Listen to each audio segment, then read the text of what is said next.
Oh, here we go with this bullshit, man.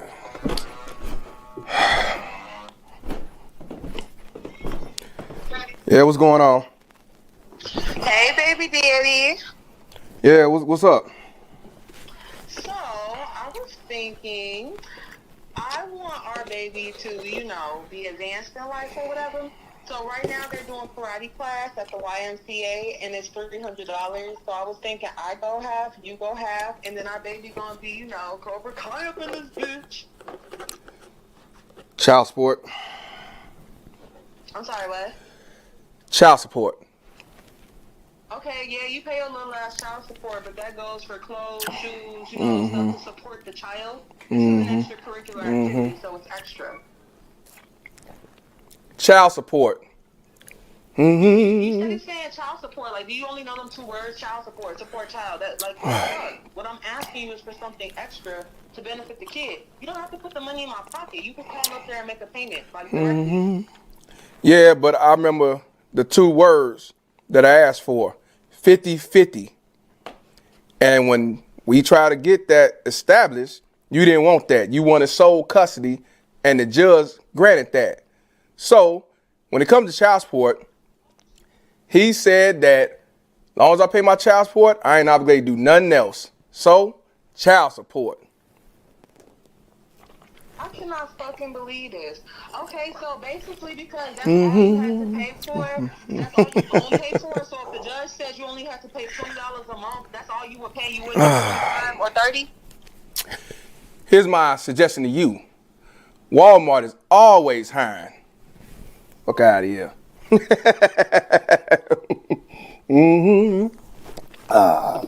Fuck child support. And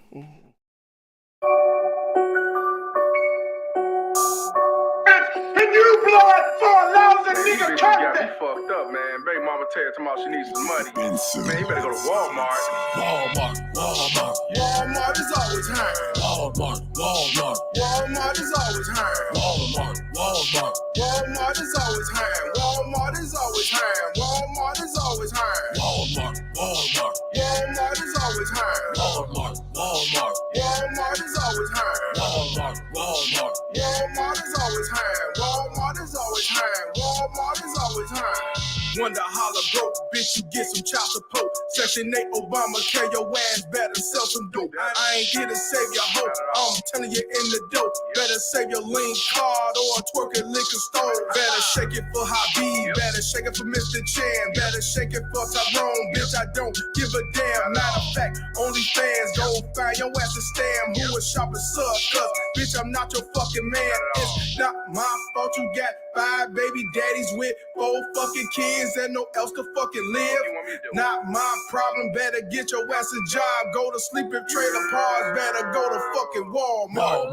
Walmart is always hiring. Walmart is always hiring. Walmart is always hiring. Walmart is always hiring. Walmart is always hiring. Walmart is always hiring. Walmart is always hiring. Walmart is always hiring. Walmart is always hiring. Off the liquor, but I hit it. Yeah, I'm sipping on some Henny, going in, aisle 6. Hey, let me get some Remy. I'ma have my dick in there before it even hit me. If you think I'm about to drop a dime, how you know you tripping, folk? Me the pussy free. For your man, you charge a fee. I'ma get up in the guts and you gon' try to have my seeds, and I'ma be a deadbeat. I ain't tell you had that kid. You know I was about to nut, but you kept on riding dick. When it comes to being freaky, bitch, you an all-star, but you always broke. Better holler at Walmart, so you better take direction. Or bitch, take this lesson. Now get up on your knees. I don't wanna hear no questions. Walmart is always hiring. Walmart is always hiring. Walmart is always hiring. Walmart is always hiring. Walmart is always hiring. Walmart is always hiring. Walmart is always hiring. Walmart is always hiring. Walmart is always hiring. Walmart is always hiring. You go fuck yourself, convict! All stand, please.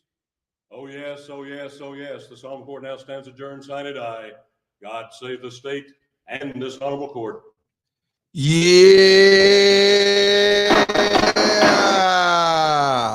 Shout out to the Couch Gang, y'all. Hope y'all having a good and prosperous day.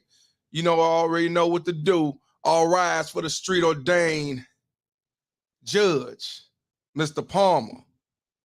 You know what I'm saying? As we go ahead and have a good dialogue with my brother, y'all know him as Uncle D, my man Dennis Spurley. We're going to definitely have a good dialogue because I found out where I knew about it, but I found out that he completed a season or his season of his reality show where he's co-parenting with his ex-wife. It been on a back burner for a while due to different situations and circumstances. So I ain't say nothing else about it. You know what I'm saying? But he got it out here, y'all. And I got to talk to him about it because first of all, I know if I was to try to do something like that, it ain't gonna happen. Shit. See, I already know it ain't gonna happen on my end. You know what I mean? So I'm not even gonna try to play that game. I have to do something else. Maybe some reenactments or some shit. I won't be able to do that shit because I'm telling y'all, you cannot co-parent with a baby mama Ted. That's first of all. I'm gonna keep it real with y'all. You just can't. I don't care what nobody say, and I apologize. Y'all may be seated up in this motherfucker, but I want y'all to understand that it takes two. It takes two. And I told y'all when it comes to that word co-parent, it just means control the other parent, which is usually the father. But when it comes to that quote unquote co-parenting, it takes two. And if one being civil and the other one isn't, it ain't gonna work. It ain't gonna work. But the unfortunate part, when normally the father's trying to be the bigger person, you'll have somebody standing right there saying, both of y'all need to do this. Both of y'all need to do that. It's both y'all fault. And the reality is, even though they see who the one acting a fool and doing the bullshit, they basically telling you it's always gonna be your fault regardless. It's all Jermaine's fault.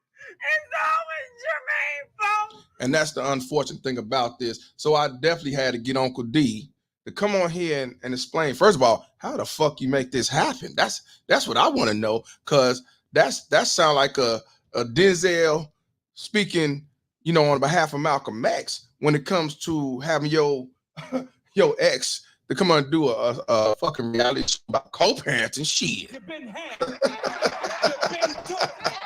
That's one of the main things I want to know today. That's one of the main things I want to know. That's the first question I'm asking. How? What the fuck? What did you do? Did you give $1 million? Did you buy a Maserati? Did you tell her you'll give her extra in child support? Biatch. What did you do to make this happen? I want to know, what did you do? You know what I mean? And you know what? I keep forgetting that Dennis Spurley, I don't know how, but Dennis Spurley is also an artist. He's a rap artist. Y'all know he's a lawyer. He definitely talk about black men being united. He also talk about how, you know, these baby mama tears, these simple forces move, and how we gotta change the laws in our mind. You know, I always tell y'all that. And he always tell y'all, get your passports and live your life. There is hope. There is women out here away from here.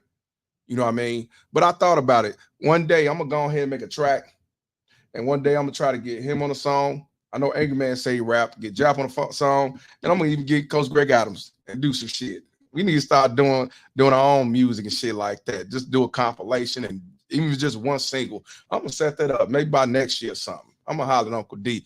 You know what I'm saying? So look, I'm not gonna hold y'all no longer. I'm gonna let Uncle D come up on the show because he out here, you know, he's out here moving and making it rain and doing what he got to do. So y'all definitely put the likes in and definitely donate to the channel. And I present you one of the good brothers who's definitely about Black men uniting, about men as a whole. My brother, my homeboy, Dennis Spurley. Y'all already know what time it is. Man, what's up? What's up? I'm Uncle back. D, it's been a minute. Man. Yeah. It's been a minute, Uncle D. How you doing? Hey man, I'm good. I'm good, man. You know, this is probably the only place on the internet I could just be flat out, just tell all my business. You know what I'm saying? And for the betterment of the brotherhood, though. You know what I'm saying? Betterment of the brotherhood. Yeah. I know you heard me in the background. Yeah, man. You know what? You 100% right. I mean, I guess your first question is how did I get my? I mean, yeah, I was okay. Like, so your commercial where you talk about she want an extra, she want this, she want that. Yeah, man, that's what I had to do. I've been paying over and above child support for a minute, for like the past like 13 years. And so, with extracurricular activities and buying her gifts and making sure they show up to her house on Valentine's Day with roses and birthday with flowers and making sure we do something, man. Basically, the system is set up so that she has all the power. The custodial parent has all the power. So you gotta appease that person. And so, the thing what I did, man, I just constantly said, hey, let me get the boys and I'll take them to this function and that function, extracurricular activities and whatnot. And I'll pay for it. And that way you ain't got to pick them up. I'll pick them up from school and drop them off. And the cold thing about it, one of the ways in which she would punish me is that she would say, well, you can't pick them up and take them to their extracurricular activities no more. And then she wouldn't take them. But it's like, you punishing me, but you're really punishing the children because they're trying to do these little extra events and get these little karate belts and jiu-jitsu belts, but you know that that's my little time to spend time with them, picking them up after school, dropping them off at their mother's house or whatnot, but that little 30 minutes to pick them up and 30 minutes to drop them off, we sitting in the car in traffic talking. And that's my way I did that for like 10 years straight until a couple of years ago when I finally, and this is probably the last time we talked. It was. I was finally in court and finally got the custody agreement changed. So instead of getting them 6 days a month, now I get them 12 days a month. You see what I mean? Shout out to my brother. Yeah, man. And it took me 2 years and thousands of dollars in attorney's fees just to get that. And we talk about teenage boys, man, and the system makes you fight like that. And the family law judge, they don't care. They always want to side with the mother, and it don't matter who you are, how good of a father you are. But the way I got her to do it was, man, I did a whole lot of extras to kind of appease her. And she's like, yeah, okay, I'll do it. You know what I mean? But then when I was like, hey, no, I want to get the boys more, then it was a problem. And so we kind of, you'll see how we got 16 episodes of co-parenting with the Sperlings. And you'll see, go ahead. And that's over 2 seasons, and you'll see how it escalates.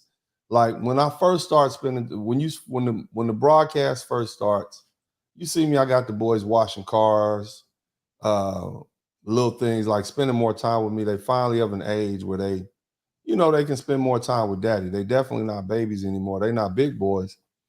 But like little stuff you'll see, like, man, you bring a dog in the house, they run from the dog because their mama run from the dog. And the reason they do that is because they getting their patterns from her. They learn from her how to respond to things.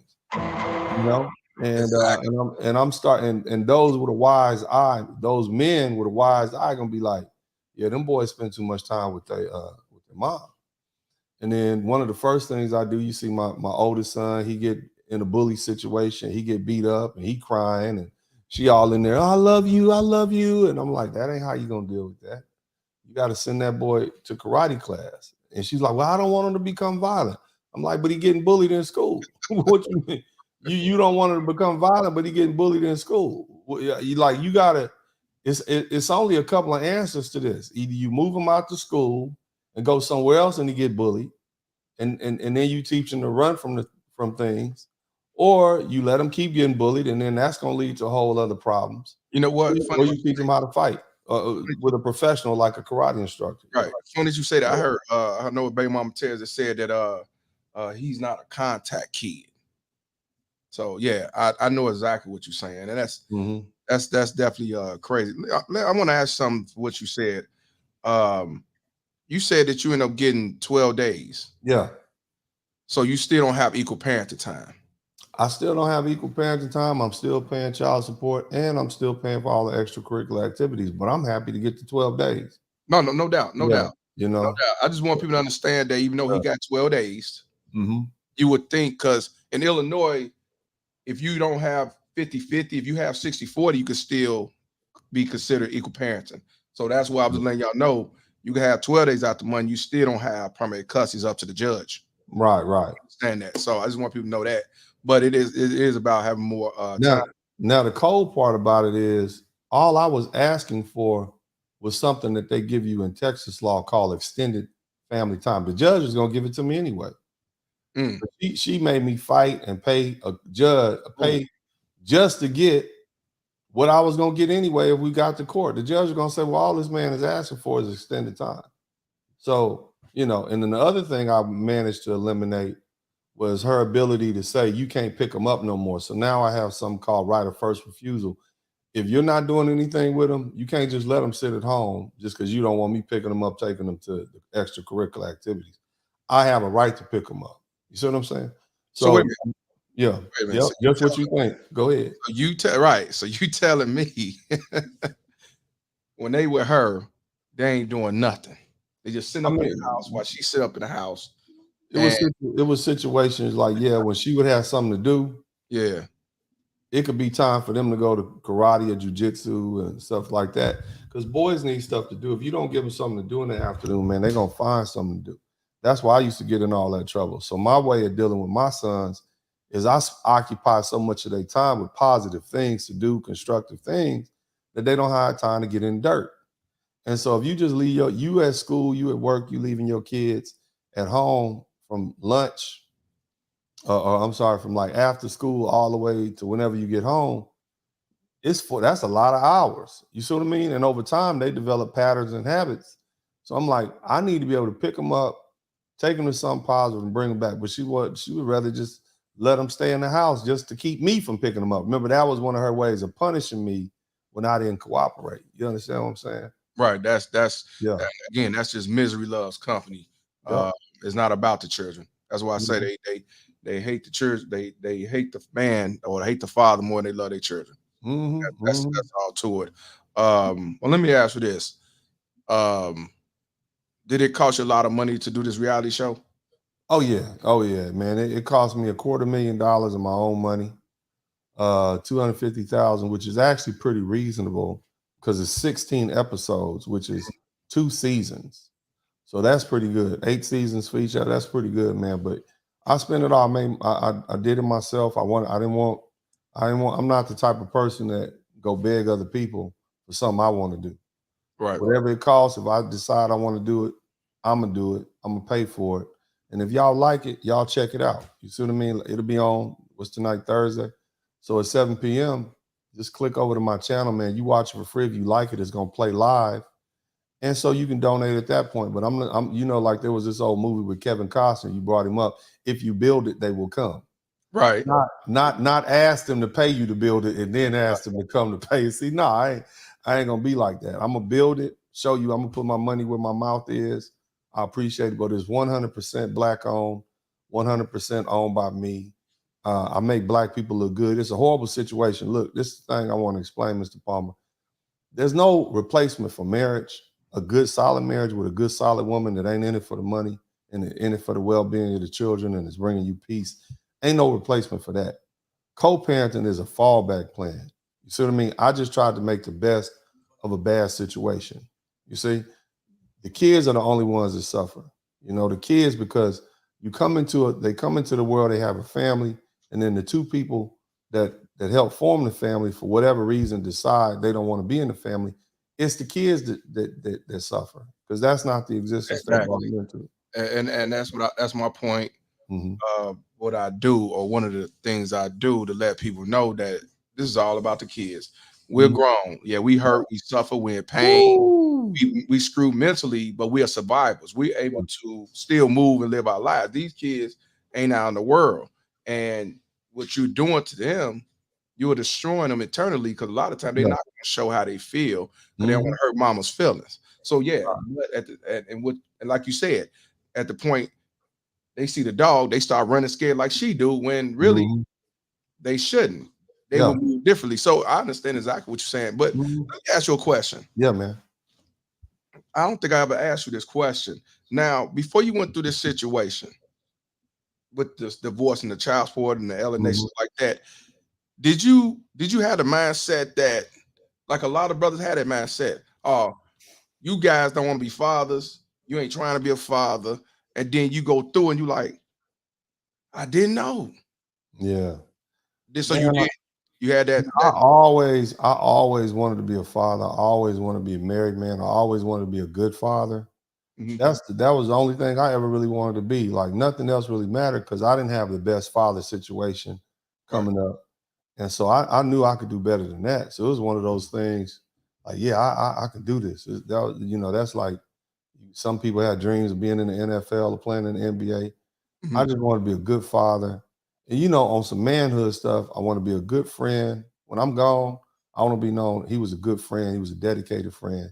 He's a good father, and he was a man that loved God. That's really the only things I'm interested in. You know what I mean? Right. And and being father is right up there, man. And so when you have these boys, man, you don't want to let them down, especially if you was in a situation where you feel like your father let you down. You see, and that's why I'm stuck in this situation because, as you know, I got a baby mama, Terrace.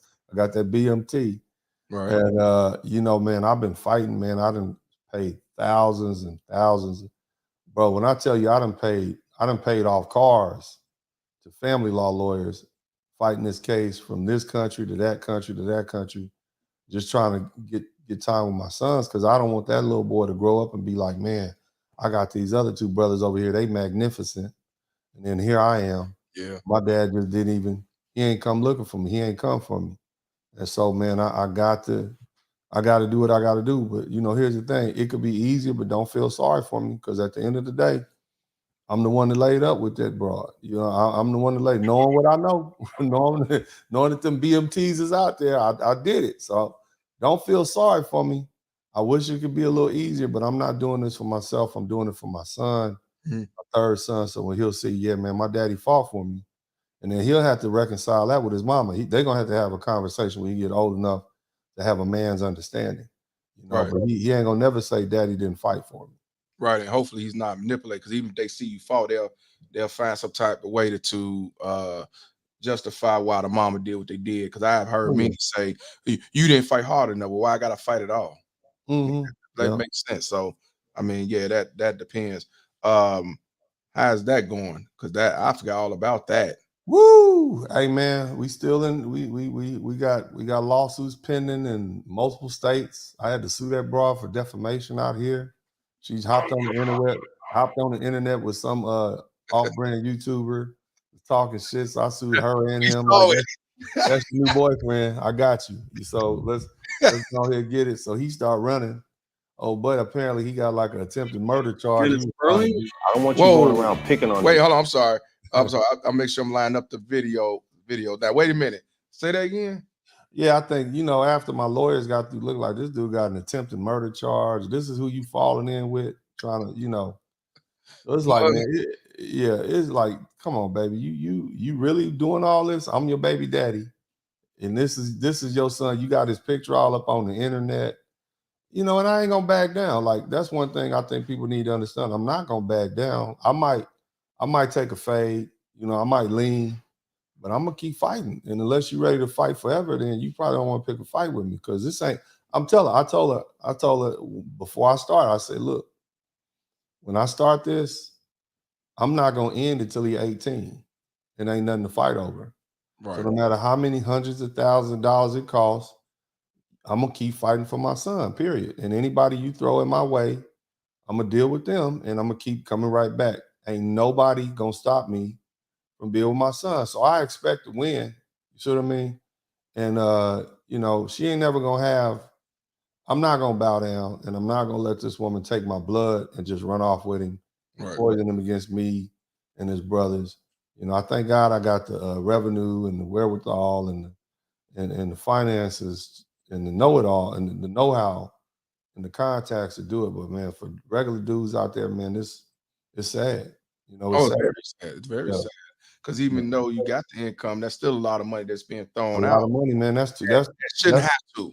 That's college tuition for my sons, man. Like literally, I didn't spend enough money on this one child to pay for college tuition for one of my sons to go to 4 years of college. Ooh. to a family law lawyer. Yeah. Damn. That that Oh, yeah. that is something. Um, Yeah. let me ask you this. Yeah. For your show, Mm-hmm. was you able to get any YouTubers or any celebrities on your show? Yeah, man, we got Just Brittany, Beans and Cornbread. You guys know Beans and Cornbread. Shaquille O'Neal just gave him a shout out Mhm. in the new song he got with Zero. And then, of course, I got Coley on the Wall, who's another YouTuber. And like I said, Just Brittany, she's a rapper around here in Houston. You know, but the thing is, man, I make everybody look good. You know, it's like you might be ghetto in real life, but on my show, you're going Right. to look good. You're going to look classy. We're going to have decent conversations. People are going to learn about you in a different light. Just Brittany being in that world, I talked to her so that she can kind of give me some insight into what these women I'm dealing with who don't know if they want to be mamas or IG models. You know what I'm talking about? So the main thing, she just gave me some insight. Of course, my guys, Beans and Cornbread, they produced the albums that I've done. And then Coley on the Wall, man, we just went shooting. He's a lawyer. So we went shooting at the range called Top Gun. He gave me some pointers about gun safety because, you got kids around the house. Yeah. Basically, he gave everybody gun safety. You see what I mean? But this episode we got coming on tonight is real interesting. You're going to be able to dig deep into it. So, Okay. my ex-wife's still trying to tell me what to do. We've been divorced. Right. Now at this point, we divorced like 5 or 6 years. And she's still trying to tell me what kind of cars I need to drive, what's in the best interest of her children. And I don't need Wait. What type of car you need to drive? Yeah, man. Yeah. I want to know I gotta know. What kind of car should you drive? I'm supposed to drive a car like an SUV, like a soccer mom car. So I can properly transport her children around.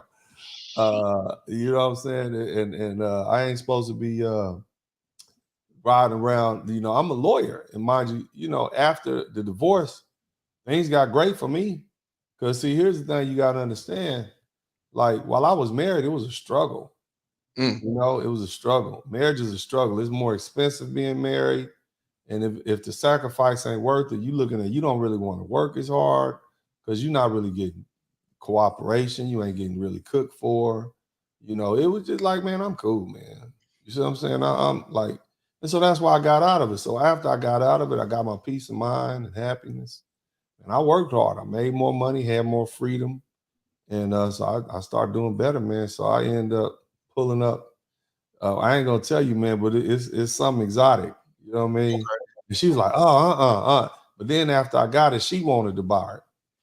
You said, ain't that crazy? Yo, baby, imagine your ex-wife talk about, let me roll that. Let me. What? So wait a minute. Yeah, I'm telling you, yeah, man. Yeah, even the fact that she be up in my house when I get home. You see what I mean? She'd drop the kids off and be like, well, you're not here. So, and the nanny let me in. So I'm gonna just come on in and cook for them. I'm like, what? You got ain't your own supposed house. to be here. Drop them kids off and get to going. So I don't trust what the nanny. You see what I'm saying? So you filed a divorce. Yeah, that's exactly right. Yeah. Shout out to you. Yeah. Okay, so you filed a divorce, and because you filed a divorce, basically you committed the ultimate sin. That what I did? Oh yeah. Yes, if you dump them and divorce them and all that stuff. Oh yeah, that is what I just said. How dare you do this to me? I divorce you. You don't divorce me. I'm gonna show you. I'm gonna take it out on the kids. So yeah, that sounds about right. Man, the cold thing about it, when I divorced her, I guess her lawyer, because I think she was planning to divorce me too. Here's the cold part about it. I just beat it to the punch. So when I filed for divorce, she immediately filed a cross claim for divorce.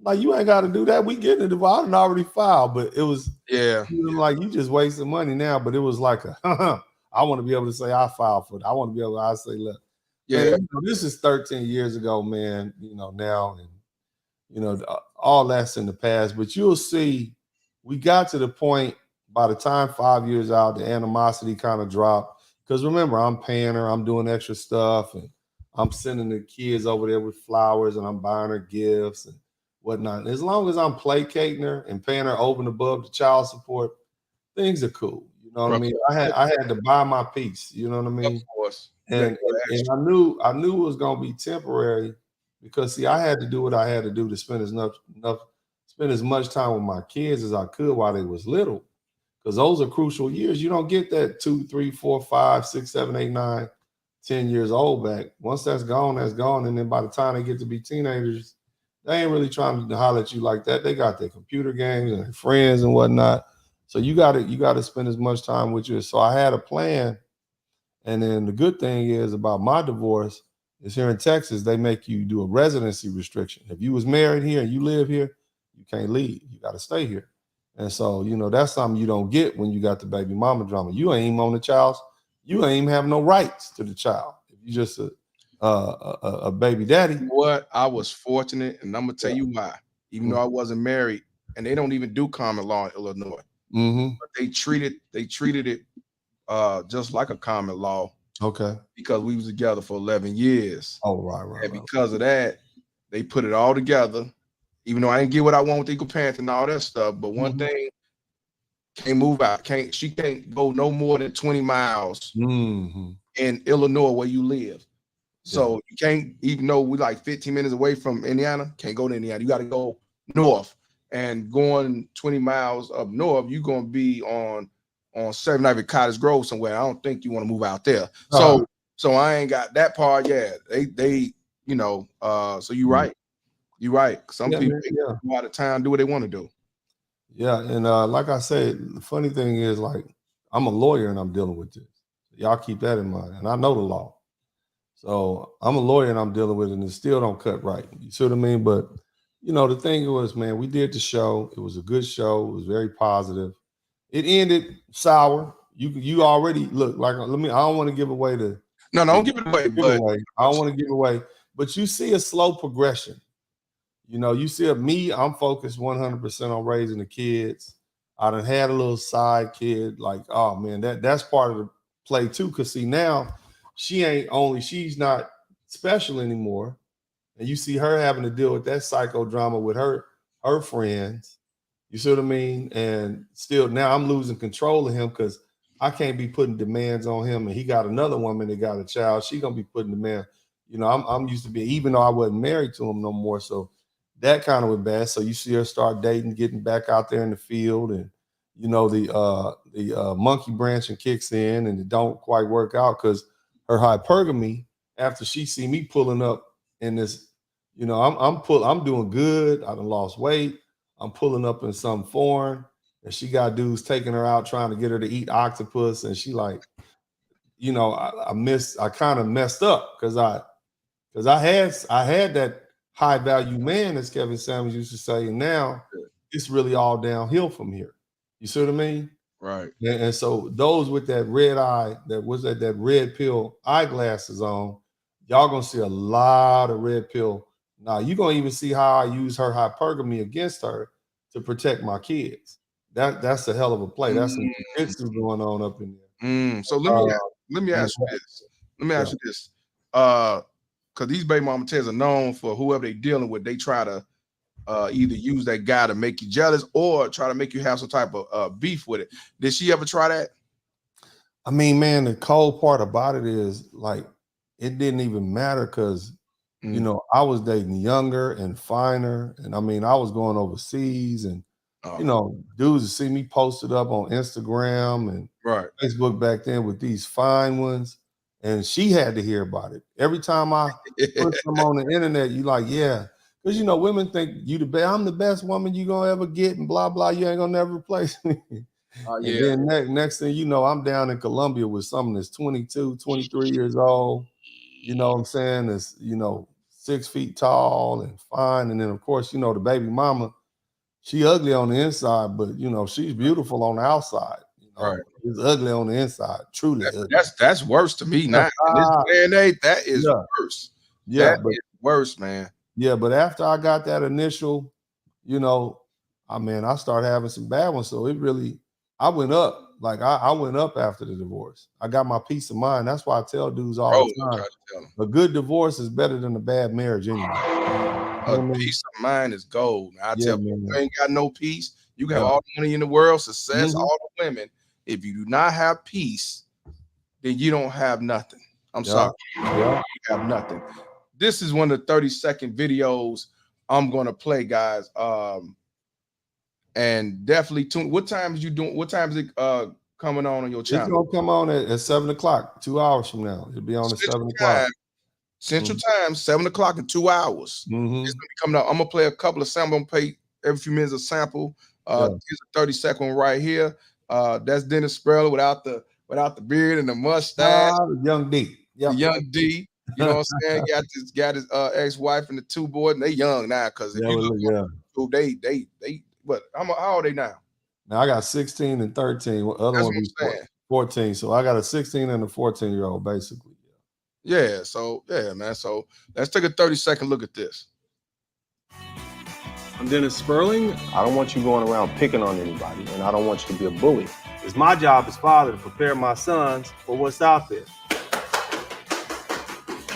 Anthony, my trainer, is your trainer. That's my trainer now. Yeah. Drop. Okay. Every kid needs to have that lesson. How's it going with those slabs? They have a sign on them. They're for sale, right? Wrong. Wax on, wax off. Like that. Yeah, man. So what you saying right there, man, just a little quick clip. Like if you a woman, some of the stuff I'm gonna do it's gonna trigger these women. Like the women, you will be triggered. And fellas, some of the stuff you see my ex-wife doing to me, like being up in my house and cooking when I ain't there and showing up unannounced, you're gonna be like, come on, man. You're gonna be triggered behind that too. You know, so just understand that. But you know, this is stuff that really is happening. You know what I mean? And the cold thing about it, and I want you to understand something, after the divorce, me and my ex-wife, we had no more physical relationship. It was cut cold. All right. So one rule about co-parenting is this: if you're gonna try to co-parent, you can't have a physical relationship. That confuses the whole situation, confuse the kids. So you got to cut it off strong, right? It's over. You see what I mean? It's a wrap, you know. I don't play with it like that. You know, but yeah, man, you seen I got the kids out there washing the cars, doing man stuff with their sleeves rolled up, washing my slabs off, my low riders. You know, you see me with the head bop to the side, man. I'm rolling around with the pedigree clothes on. You see what I mean? I'm doing good, you know. And so what can she do? The only thing she could do is try to maintain control over me by that's what I was saying that, do that. You need to get this car, and my kids need this, and I don't want them doing karate and blah. All that stuff. I was about to say that in that 30-second clip. I noticed that she was trying to do dictating and controlling and finger pointing. I picked that like, damn. Yeah. You know, like what? I mean, come on, really? Yeah, but see, you got to tolerate it. Of course. If you want that extra time with your kids. So not only are you giving gifts and doing extra, but you got to deal with that. So that's why you really can't have no relationship if you co-parent. Let me just keep it 100 with you.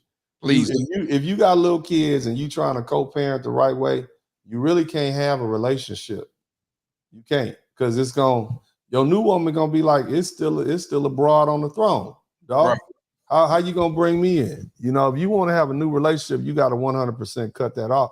But I couldn't do that because I got kids. I got little kids. They was little. They need their daddy. Right. You know what I mean? They got a broadcast. They got a report out that says most men who start off on child support 8 years and they done. They do 8 years and then they done. And a lot of that has to do with the fact that they get a new woman. You see what I'm saying? Mm-hmm. So, you know, I waited, man. I'm in a relationship now, substantial, serious. You know, she a different vibe. You know, she Afro-Latino, different culture. They got a whole different vibe. On top of that, I done told her, look, we both from America. We both born here. But we going back to your parents' country where they was raised when we leave here. I'm going to get my papers through you. You see what I'm saying? But, I'm not going to be subject to these laws that they got up here to try to rob a man, period. And I'm not saying you trying to leave at all. I just I've been through it before. And I told, man, here's the cold part about it. I told my fiance, look, I'm going to tell you now off top, I ain't really trying to have no kids right now, but I'll do it because you want some. But if you decide to leave, you gone. I ain't chasing you. I ain't running after no kid. And that sound cold-blooded, Mr. Palmer, but I done did this too much, man. I done had 2 different women I had to fight kids. You want to run off with them kids? You gonna be a baby mama. I ain't running after you. Right. They could be mad all they want to. Exactly. I'm not doing this no more. Too much Walmart. stress. Tell them to go to Walmart. Yeah, Walmart. too much. I'm gonna pay my child support. Exactly. You see what I mean? Exactly. So Exactly. Walmart. That's what. Yeah. Let me ask you this: how do your fiance? How does she feel seeing what you're going through, trying to be a father? You know, with your 2 boys and with your youngest. How does she feel about it? Because I mean, the only thing she can do is be supportive and be there. Ain't nothing she can do really. yeah. So, what's her take on all this? Because some women would just run off with the promised land and be like, "I'm not dealing with this." You already know. The crazy thing is between her and my cousin who raised me, I was raised by my grandma, you know what I'm saying? And my older cousin, who was one of her oldest grandchildren, who's my first cousin, Right. one of my older now, they pretty much raised me. And she been there like talking to me for years now on the phone. She much older than me. Yeah. Like a big sister type. And it was her and my fiance that got together and said, look, you need to really just go ahead and fight for your son. Just fight for it. No matter what it costs, get it out the way. Because as women, they looked at the situation and they like, we wouldn't want this little boy to pop up at your door at 16 after we trying to have a new family, and then it be all bad. Because that's what's gonna happen. He gonna get so bad, and so unruly without a father. You know the stats.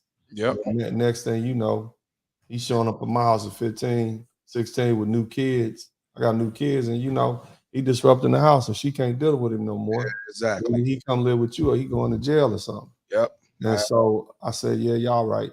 So I kind of let them. A man could go either way. You know what I mean? But I said, okay, I'm gonna fight. And so once I decided to fight, man, now, it's all boots on the ground. But the thing is, she's very supportive. They see how wrong the situation is. Like woman to woman, they know what these other women are doing, and they're like, they wrong. You a good dad. Like one of my most attractive attributes is that I'm a really good father. And I think that's just objective. You don't even have to know me. You can just see the way I interact with my kids and how they smile and all the different things we do together in our conversation, and just interacting with them.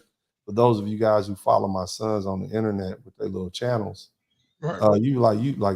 these dudes are well raised. These are disciplined boys. Something that we could be proud of in the Black community. Something that all Americans be proud of. Like, you know what I'm saying? Like, you see these young men, they upstanding, they respectful, they hardworking, they get good grades. They're not out here cussing and talking crazy. You can sit up and have a conversation. It'd be somebody, Mr. Palmer, that as a Black man, you'd be like, now, I like what that young man represents. As any man, white, whatever, you'd be like, I like what that young man. Everybody who meet my son say, you got some good boys. They're very manable. It's just cool, man. And because I got, I got a program, and so it don't make no sense why this other woman would be giving me a hard time about spending time with my child, unless it's just about control or something else, just trying to win. See what I mean? Yeah, exactly. I see exactly what you mean. Yeah. It's good you got a good woman that's that's supportive. Unfortunately, you got to do it. You got to get somebody overseas. But I understand. I tell any man, if you got to go somewhere else, get what you got to get, man. She from the States. She's not from this part of the States, but she got a different culture. Because you got to understand something, man. Them dudes overseas be giving them women the blues. They be having a whole family up the block. You know what I mean? Like they got, and so they part of their culture. Like the women in America think they got it bad. Them dudes overseas, man, they don't care about no woman's feelings. They got a whole family, like, on the other side of town, sometimes 2 or 3. You see what I mean? And the woman can't say nothing about it. What I'm dealing with is lightweight compared to what a lot of those women have to deal with in those countries. Most American men, y'all are great dudes compared to some of these things that these cats are pulling in these foreign countries. So just so she got that, like, man, I got a good one. And on top of that, I'm good to her. You see what I'm saying? And like, she looks at it like, she don't understand, why those other women left, but she like, it don't make sense to her. Like, why would you leave this Man. see, Yeah. we can answer that. We already know. They don't want nothing to value. Yeah, They not value their damn selves. No matter how they try to portray it, that's the truth, you know. Shout out to the angry man up in here. Shout out to the angry man. I thought you was live, my brother. Shout out to Angry Man. I gotta give a shout out to my man Angry Man for the 999. He said, shout out to the Couch Gang. Salute to you, my brother. You gotta come back on the show too, my brother. Real soon, I'm gonna reach out to you. He is doing this thing, man. He got 600,000 subscribers on this shit. You know, got more sideline haters, got more baby mama terrorists and simp enforcers. Yeah, they hate the Angry Man, but the thing about it is, they just an angry man. I'm like, when I first got on him, he had like 200,000. When I first got on him, Jap had over 200,000 or 100,000. They've been having these numbers before we all got on YouTube. They don't know it, but you know, it's just part of the game. They don't like when you rise up. Shout out to the Angry Man. Subscribe to his channel, man. Subscribe to Uncle D's channel, y'all. And I know a lot of y'all know who he is, but anybody that's up here don't know about neither one of them, subscribe to both their channels. You know what I'm saying? And Angry Man, he been through it with the baby mama tears. He know exactly how it is. He's been through that too. I'm gonna play another segment on this show. Now this right here, was y'all just dancing and dancing and everything and the introduction. Man, you gotta understand something. Like we close to each other, but we don't really like each other. I understand. See, like what you see is it. Look at my face. That's not happiness. No. That's just like, let me just smile and be like this for the kids. Look at her. She over cheesing it, you know. She's cheesing. She's cheesing. We ain't happy. We don't like each other on this show. We just do. Look, this is a real co-parenting situation. We liked each other. We'd still be married. We don't really like each other, man. Right.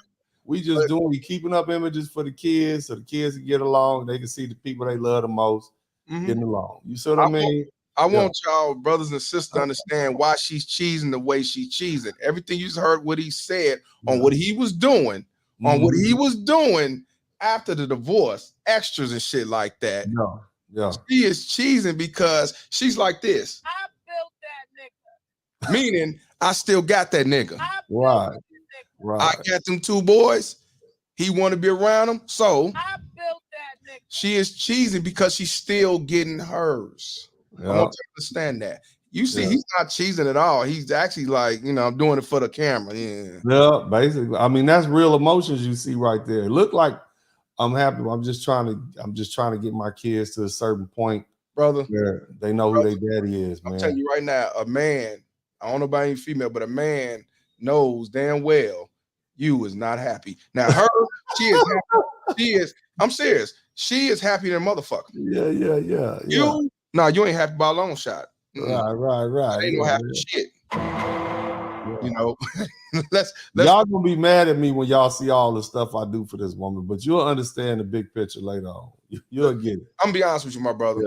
I'm gonna be honest with you. I understand fully why you did it, and it actually paid off. It paid off, yeah.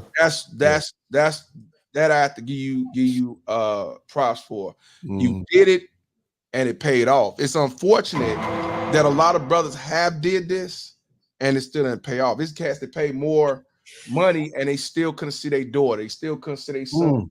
They paid bills. They paid to get their house fixed and all this stuff, and they still couldn't see their child. So, you know, that's why a lot of brothers like, man, I ain't doing that shit. Been there, done that. So, but no, it actually worked for you, and I'm glad. I wish. I ain't happy, bro. Look at my face. That ain't happy. That's not. No, that ain't happy shit, man. Let me go. Let me let Denzel speak up and have Malcolm X. For anybody that thought that he was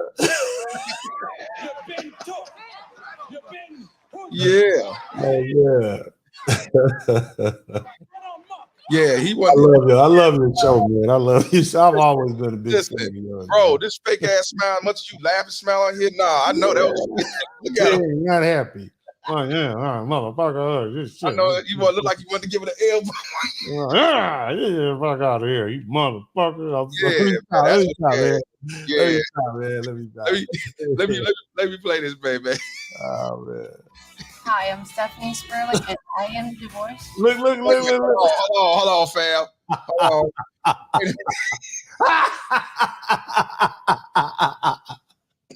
Oh man, look at your boy, man. Yep. Yep. Bro. Yep. Listen, Look, my forehead sweat. Look, I'm sweating and hot, bro, man. let me ask you this. Let me ask you this. Did she notice any of this shit? Or she probably ain't paid no attention. She's so happy and She ain't care as long as I'm paying, and she don't care about my happiness. I built that nigga. She ain't do what I say do. Like, ma'am, you know you got nice gray hair. You don't need to wear weave. I'm gonna do it anyway. man, bro, The woman got beautiful hair, and I'm like, you can't tell them nothing. But God bless her. She's the first original lovely lady. God bless her. Praise Question. God. Now y'all was divorced then, right? I'm just making sure. Oh, we was divorced. Why does she still got on a wedding ring? I don't know what that one is. I don't know what that. I have to look at it. I don't know what that is. Is that the left hand or the, I don't know, man. That is the left hand. Because if you turn this way, that's the left hand. So it's man, like she still got my last name, so I don't know, man. But you know, you know what, and you know what, and that's why I tell any man, do not deal with no woman that still got a man last name. You divorced, and you supposed to drop that name. You know, I did that dumb sucker shit, not knowing no better. You get with somebody that got they man last name, they ain't over them. That shit funny as hell. I think that's a disrespect to the new wife, because she come in the game, you know what I mean? That's supposed to be her last name. So I ain't with that. Let me I just had to pause. Look at his look on his face, boy. I am Stephanie Sperling, and I am divorced from this guy.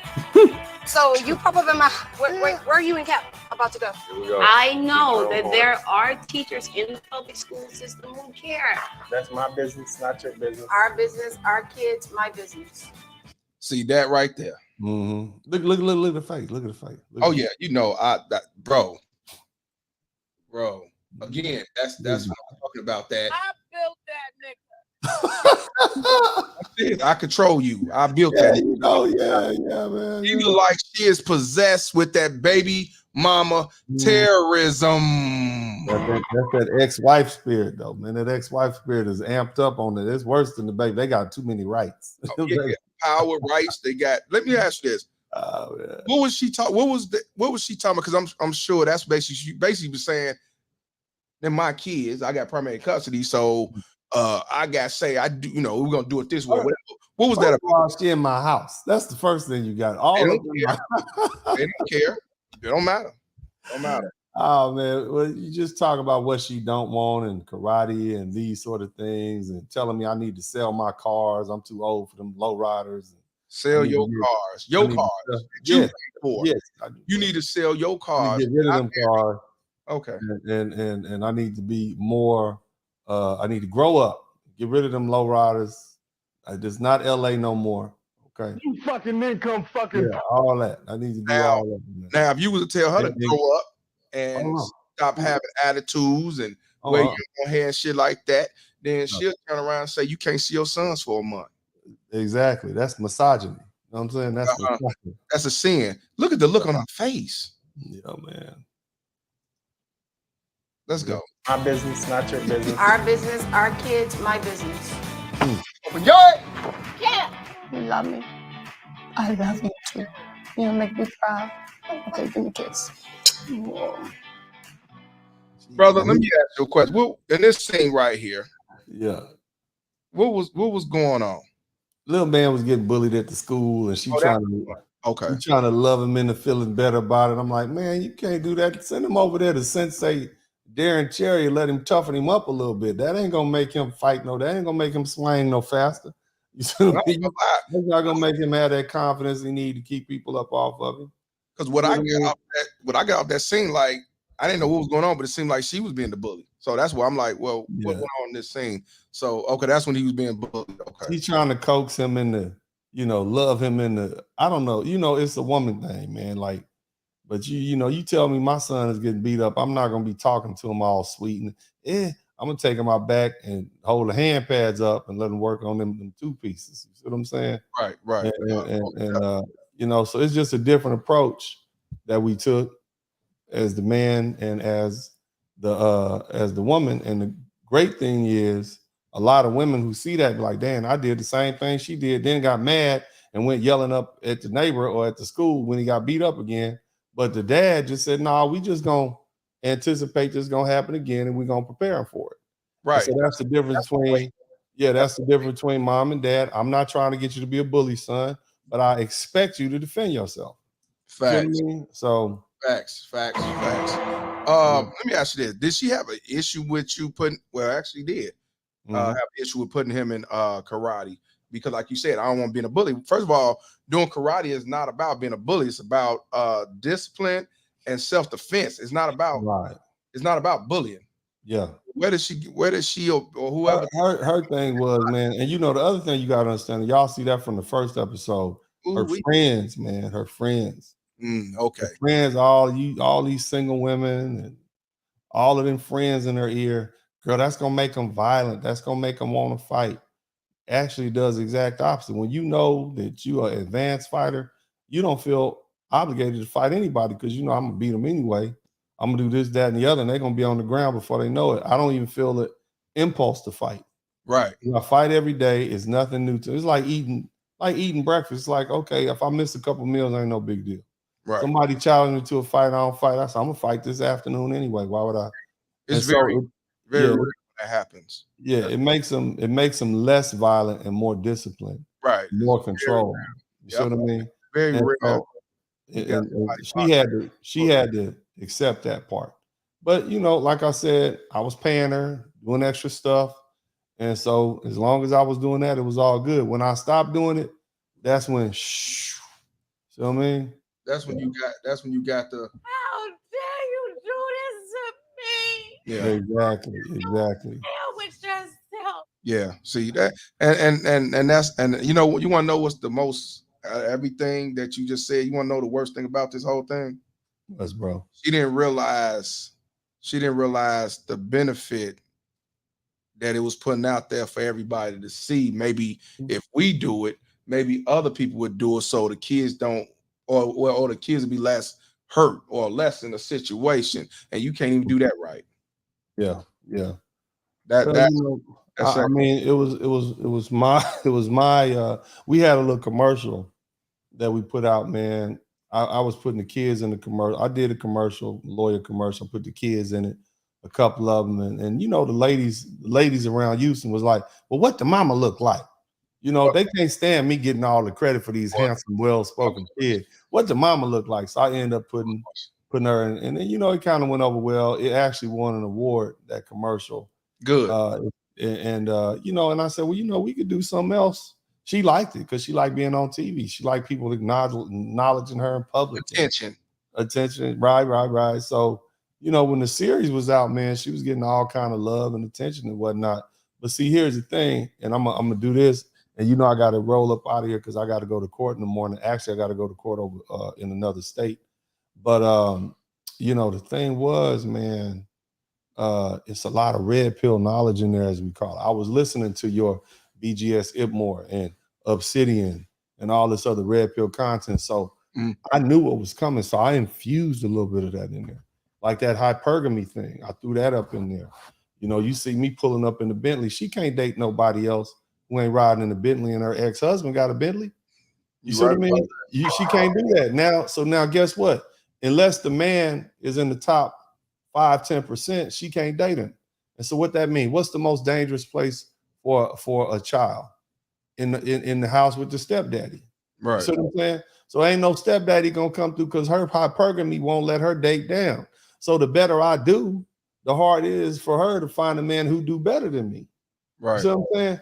And so these are the things that I picked, these nuggets that I picked up from YouTube, from Black YouTube, from these brilliant men on the internet. You see what I'm saying? So I used that red pill knowledge and I actually applied it to my situation to help me make sure my children were safe.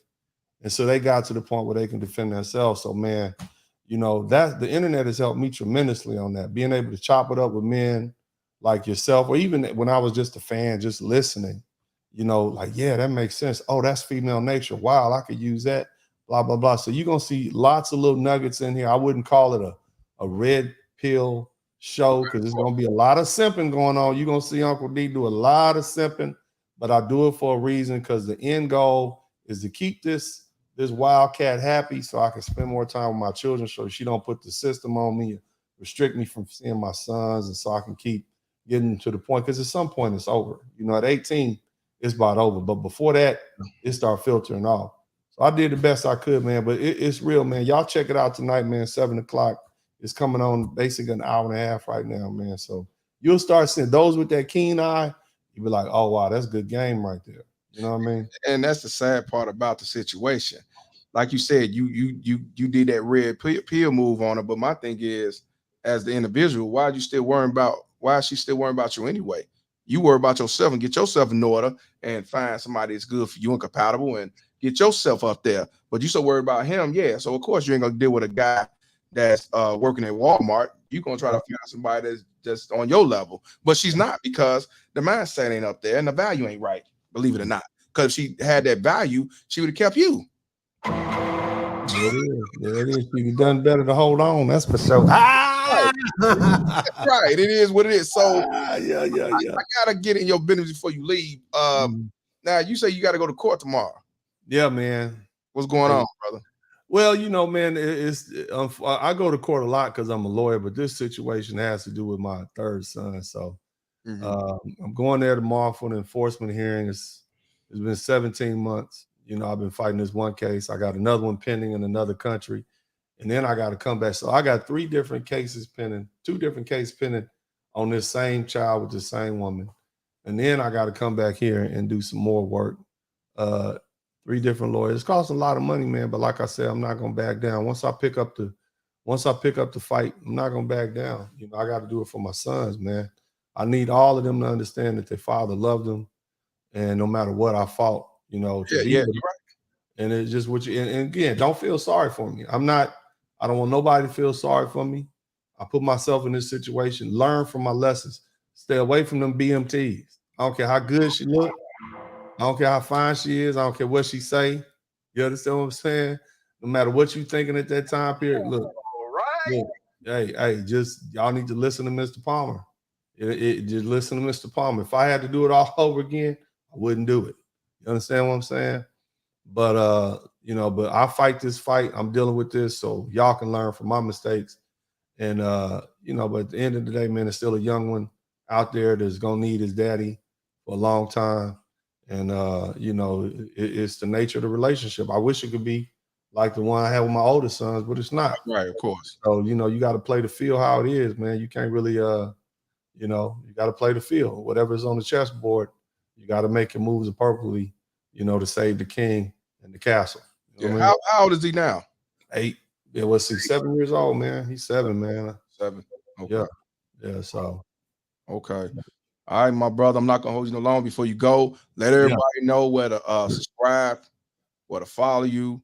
Also, with your videos on your channel, will you have on any other channels? Are you working on putting on any other cable outlets, or thought about that? I'm gonna just keep it on YouTube for a minute, man. Cool. We got our own thing going. Like nobody really watching regular TV no more. When they can turn it on, they riding home right now listening to you on their ride home, enjoying this conversation. You're right. Ain't nobody trying to sit in front of a TV, pay $120 a month to watch what? The same stuff. Ain't really trying to do that, man. This is where it's at. So kudos to all the YouTubers, man. And I appreciate people like you because I put a call sign out and ask other people for help. But, some people, they just really, like I'm always willing to help people. You know what I'm saying? I put people on, I give them shout outs. I do whatever I can because, it ain't really, it's not about the money to me. It's about getting that good message out there, getting that gospel out. And if I see a good person, it don't matter if they don't never do nothing for me. If I can help them, I'm reaching out to them. But for those people that I specifically help, and it's like, yeah, okay, well, it's cool. I ain't gonna ask for once. If I ask you one time, you don't help me, I'm cool, but I'm taking notes. You know what I'm saying? Like, okay, that's it. So we know, you know what I mean? The same situation with Kevin Samuels passed away.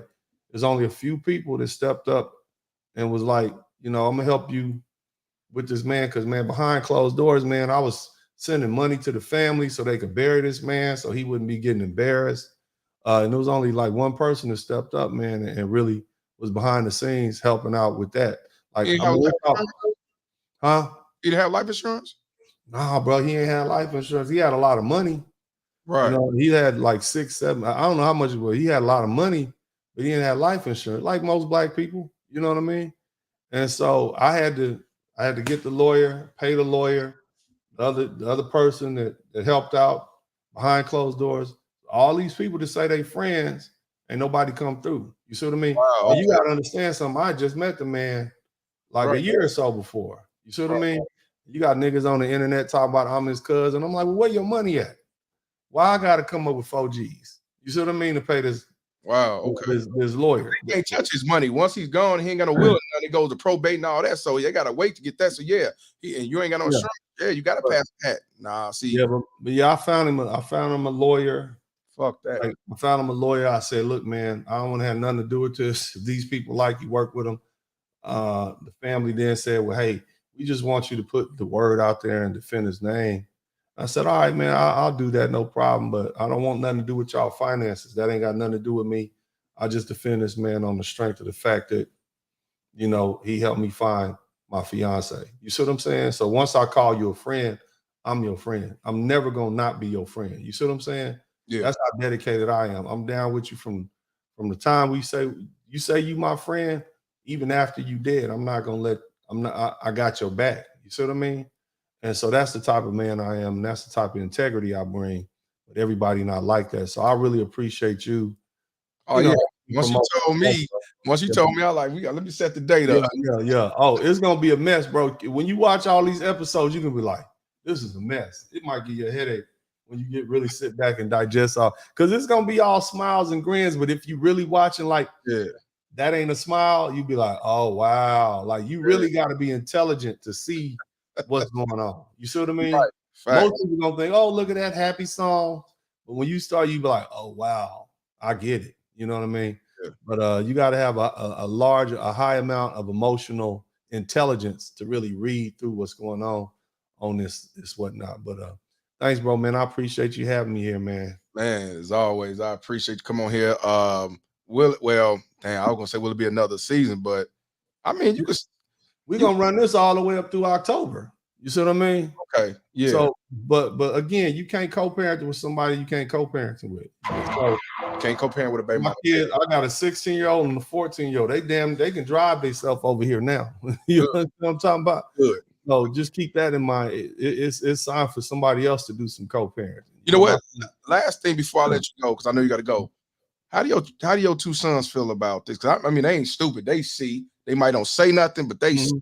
They see how she move and how you know and all that. How they feel about this whole thing? Man, I don't want them ever talking bad about their mom, but of course they entitled to their own feelings. When they get older, they can have that conversation with her. That's not my place for them to determine how they feel about their mom. You see what I'm saying? No. How they feel about the whole situation? Like, you got to keep going to court. You had to keep fighting at the time. I mean, it is what it is on how they feel about her. But like, I asked them earlier. They kids, so they don't really, they say they don't think it's fair. Right. But I don't want to, look, me and my sons, each one of us have our own independent relationship. One of them like to do this, the other one like to do that. One of them like to do this. And so I try to, they're not the same. So each one of them was even though, we live in the same house, eat the same food. So, they have their own relationship, and I try to give each and every one of them the attention and time that they need as the dad. Here's the thing. I already tell them, your mama gonna be here when I'm gone. Your mama younger than me, and she a black woman. She probably gonna outlive me by 20 years. Once I'm gone, I'm gone. So you ain't got to worry about me for the rest of your life. Average black man live to be 68. Hell, I'm 49. You see what I'm saying? So you ain't got to worry about me forever. But when I'm here, I'm gonna teach you what I can, and I'm gonna prepare you for life, and then that's it. And then you can deal with your mama anytime after that. You know what I'm saying? You're right. So that's as real as I can be. You know what I mean? High blood pressure, hypertension, all that stuff. You know what takes us out. Daddy ain't gonna be here forever, man. Your mama gonna be a long time. You can chop it up with her forever if you want to. Yep. But as long as I'm here, man, I got your back. and I'm gonna do everything I can for you that a father can do within reason. Yeah. Say no more, my man. You got to come back on the show. Always, man. Always. We're gonna have to come back and wrap it up at the end of the season so you can No, roast me. we I definitely can't believe you did that shit. whenever you ready, definitely. Yeah. We're gonna do that. And also, I'm for real about doing a song, man. I'm a Man, my rapping days, I ain't trying to rap no more. That was back in the day. I was busting them songs. You can talk on it. I don't care. You can just come with one of your wisdoms. It don't make a difference. I want you on there. Yeah. All right, man. All right. I had to get my rap shoes back out the closet and come stomp on the track. But Let me know anyway, you still man. got it, man. All right, bro. Good seeing you, man. I'm out, man. Likewise, man. Keep doing what you do. Shout out to my man, Dennis Sperling. Uncle D up in the motherfucking house. Oh, man. Yes, sir. Salute to my man. Hey, man, let me give a shout out to all the people that donated in the super chat. I didn't want to read it because he had somewhere to go. So he gave me a good hour. I wanted him to speak his piece and talk about this. I got to play a couple more videos that he sent. So we're not done yet. So we ain't done yet. Everybody's up in here. Hit the like button. That's one thing that is free. Appreciate everybody supporting and thank y'all for tuning in today. And y'all know I still got to pay my Aaronsons and Renaissance a fee, on this one couch. I can't get evicted or get my couch evicted. Shout out to Atobo for the $10 donation. He says, I watch Uncle D on YouTube and bought his books and CDs. Smart man. I can't wait to travel and marry my wives in Nigeria. Notice he said wives. Marry my wives in Nigeria. He said, no American bitches for me. Pastor David Manning, please. What's wrong with y'all niggas? What's wrong with you? Shout out to my man Atobo. So I ain't mad at him. He said my wives. Shit. Shout out to Florida man for the 499. He said, salute Mr. Palmer and the Cows gang for bringing on Uncle D. I can't commend him enough for investing heavily into his sons. Yeah, he have. Yes, he have. I definitely give him that, man. I wish I had that, but it is what it is, fam. I ain't caused it. So, as far as I'm concerned, my veins on ice cold, and it is what it is. Shout out to my man Rob for the $1.99. He said, salute Mr. Palmer. Then as I be seeing overseas, 100.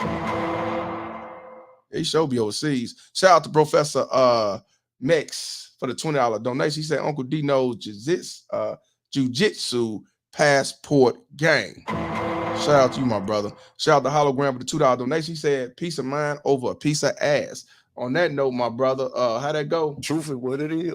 Truth is what the fuck it is. Truth what the fuck it is. And once again, shout out to the Angry Man for the $9.99. He said, shout out to the Cows gang. Salute to my man, Angry Man. I'm gonna have to come back on the show. It's been a minute. Shout out to Texas Rattler for being a new member of the circuit court. You know what I'm saying? Cows gang, salute. Shout out to Seeker of Truth for the $9.99. He said, checking into the court. What up, Cows gang and Dennis Sperling? Y'all both keep up the great work. Thank you, my brother. Thank you. Shout out to my man Dwayne Rose for the $2 donation. He said, after all the bullshit, will Esquire become a judge? If he was to try to become a judge, I think the baby mama Tessa sabotaged that shit. Salute to you, my brother. I don't think so. I doubt that. I don't see that. I do not see that at all. Let me give a shout out to XL Pro for the $5 cash. He said for the Cows gang. Salute, brother. And shout out to my man Deshaun Rhodes for the $10 cash. He said for the Dennis Sperling collab, Mr. Palmer. Awesome. Shout out to you, my brother. Deshaun Rhodes up in the building. Deshaun Rhodes in the house. Yeah. I got a couple of other videos that he sent to me. I want y'all to check out. Let's check out this other 30-second clip. I'm gonna check this shit out. Because I remember when he first started to do this, he wanted me to come on the show, and I told him let me know. And then time go on, the shit got pushed back. So I ain't heard nothing else from it, bro. Hologram say we need a Mr. Palmer show. Every episode to try to figure out a way out. You and the way you going Lou on the couch or laughing on the couch. I'm gonna come with another show. That's a fact. 2024. That's a fact. That is a fact. I will come with another show. I don't know what it's gonna be called. You know what I'm saying? But it's gonna be a show. It won't be live. It'll be pre-recorded videos. It will be, if it be a live, be once in the blue moon. I prefer to do it pre-recorded. But who knows? You know, things could change down the line with that. But you know, I know when it comes through them lives, you got to be dedicated, you got to be on time and all that stuff. That ain't me. So, but I will be on the couch. That I will be on my show. I will be on the couch. Let's check this shit on. Which way you gonna lay on the couch? I'm gonna lay all types of ways on that motherfucker. I'm paying for it. 2 motherfucking notes for 1 couch. Let's check this out right quick. Another 31-second clip. Co-parenting with the Spurley. It always seems to be about you. This car should be deposited into the account that pays for my babies. It's always That's one of about the me. reasons why. And you know what? I want you to hear exactly what she just said. With his car, what he should do with his car. Talking about for the kids. It seems to me she's jealous about his car. So what she want him to do is cash the car and get rid of it. So she say give it to the kids, but you know when it goes to the kids, she's taking the most of it. Yeah. Sean Rose say, yeah, do that, Mr. Palmer. The intro, you have yeah.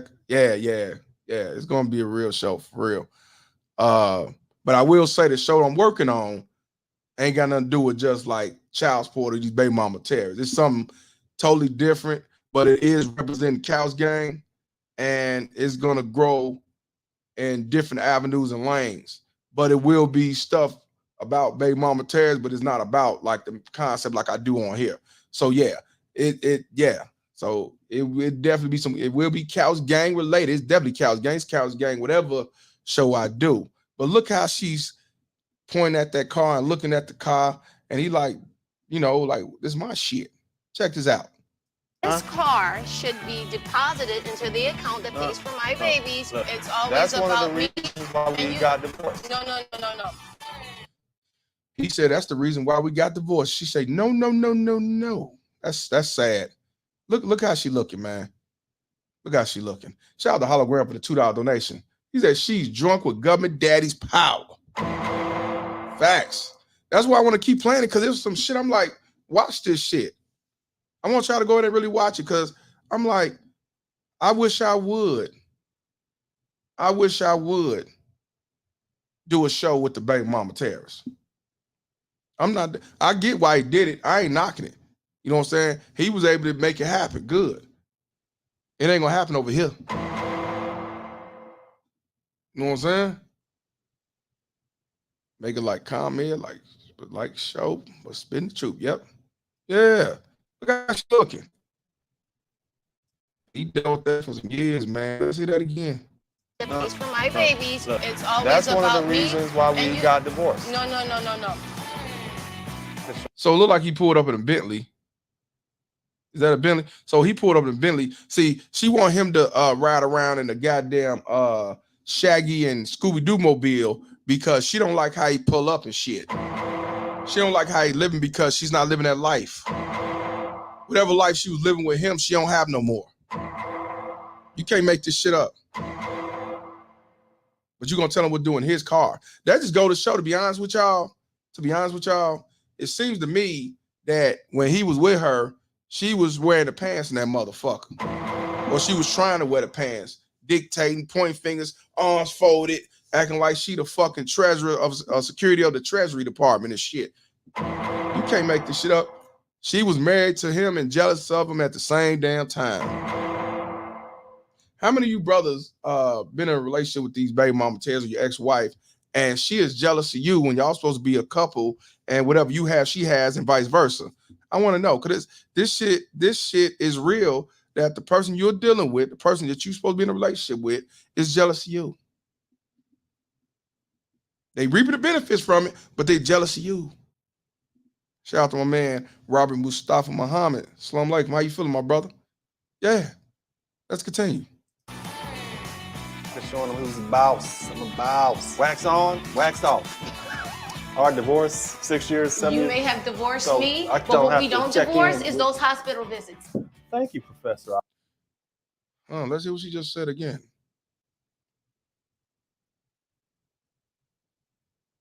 I want you to hear what she said. What'd you hear exactly what she just said again? Our divorce, 6 years, 7 You years. may have divorced So me, I but don't what have we to don't check divorce in is with- those hospital visits. So in other words, when I take the kids to the doctor, you gonna pay them bills. It might mean something else, but I can only go off, with that shit. Cause a lot of us who want child support also gotta pay the medical bills. You gotta have your child on your medical insurance. Even if she do have medical insurance, they'll have your child on yours. To me, Dennis Sperling was going through a lot with this baby mama Taz. I shit. That's crazy. Thank you, Professor. I appreciate you lecturing me on how I should run my life. Co-parent. Yeah, he wasn't lying that he and see, she's at holding a missing ring, smiling, cheesing. Yep, you can't make this shit up, man. Imagine the brothers that won't get a divorce because they know if they get divorced, they're gonna be alienated or they're gonna lose it all and shit like that. That's why divorce rate is not higher than what it is, because men don't want to lose out. Men don't want to lose out. Men do not want to lose out. I am gonna do a call in. I'm gonna do a call in on this one. I'm definitely gonna do a call in. I'm just gonna play 2 more videos, and I'm definitely gonna do a call in. Let's check this one out. I'm going to visit Dr. Kelly. The shots hurt a lot. I'm on my way to visit a therapist. This is my opinion. They bash men. I was heading to a client and they just hit me. We're going to go to a breast cancer run. I was trying to keep up with Daddy. No, you just stayed playing with the grass on the side of the road. I know that my health is imperative to the happiness of my boys. Really, at this point, I want to be a better father. I'm gonna be honest with you. In my opinion, if you're a man going to see a therapist and it's related to baby mama terrorism and all that stuff, don't go see a woman therapist. Don't see no woman therapist, because she's gonna throw you under the bus. She's not gonna fix you. She's gonna try to reprogram you and make you be on a team of how it go, bitch. I built that nigga. Don't fall for that. They're gonna try to make you rebuild. They're gonna try to make you rebuild to be a sucker. You know what I mean? This last one right here, man.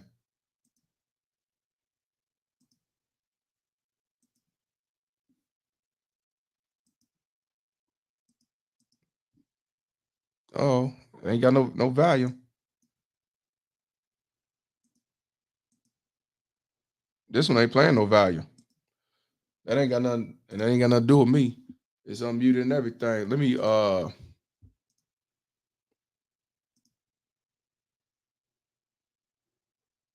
yeah, these last ones ain't playing no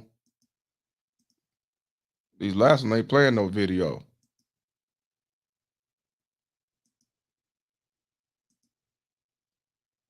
Let me check the other one, make sure. Co-parent. Yeah, the others ain't playing no video. I don't think he knew. Deshaun Rose say he seen the first episode last week.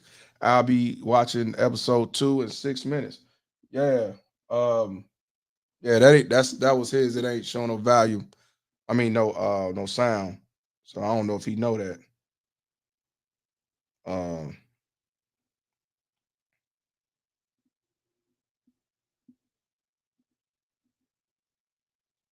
Let me give a shout out to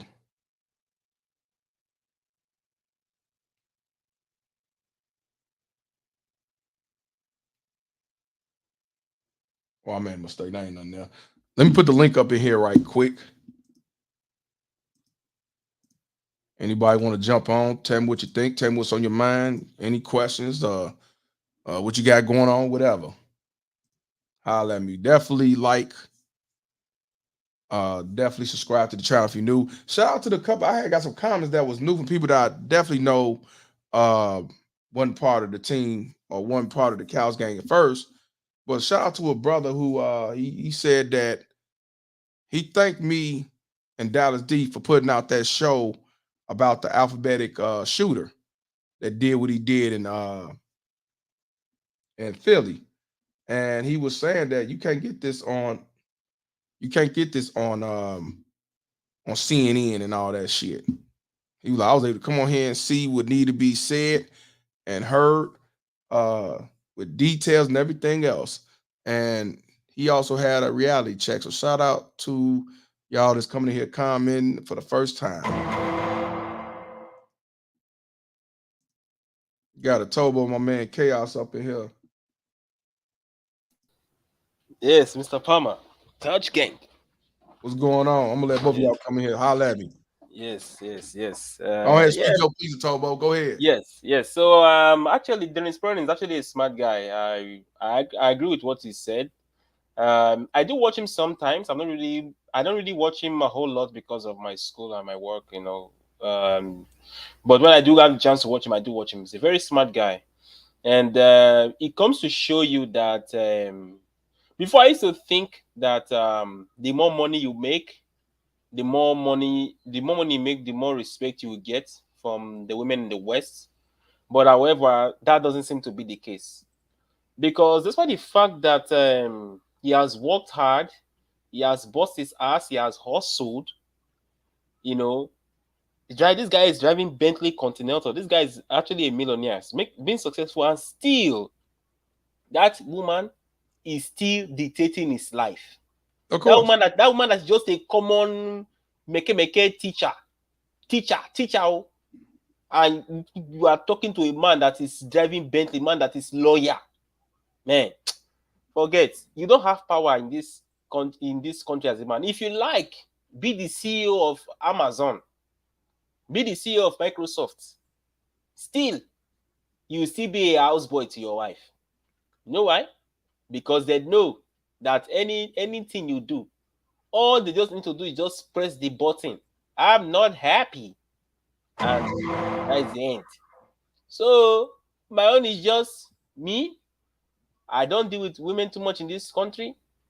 When I have my phone with them, I see them off. Marriage for me is a no. I remember when I went to Nigeria last year, they're begging me to marry this, rushing me. I'm like, oh, don't rush me. I will marry my terms. And when I marry, I'm marrying more than one wife. Because I don't believe one woman can satisfy you. I can be a queen, I can be a 10, I can be a goddess at the same time. No, it's a lie. You can't. Because if you truly you are, other men would have snatched you since. So you trying to say that I am more than enough? You're not more than enough for me.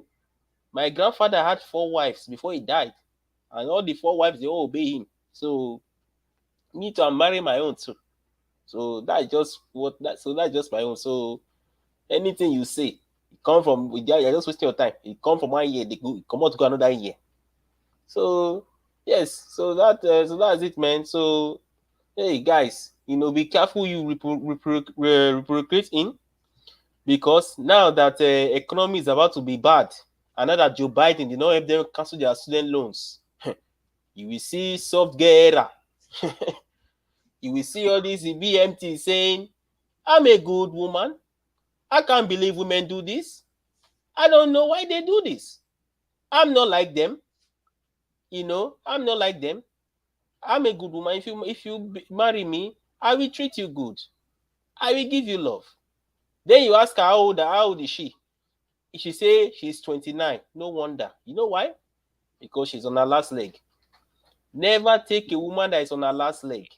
Last leg women are the most dangerous people. Women that are last leg are women that are 27 and above. Any woman that's 27 and above, that woman is on her last leg. last leg. She has no option. She's running out of time. Her ex is about to die. Do you know that study even show that if a woman gets to 30 and she did not give birth to a child before she turns 30, it's actually going to be difficult for her because she have lost 90% of her eggs. So they'll try to come in with this good woman syndrome. That's why people have to be wise. I remember there was one time I went to Wilson to go and cut my hair in Wilson, uptown here, Chicago. How can you be a baby mama wearing makeup, looking tattered, looking beautiful, dressing up, showing your breast, showing everything, but your two sons, so for baby daddies, your two sons are looking tattered. They are wearing jeans that is tearing.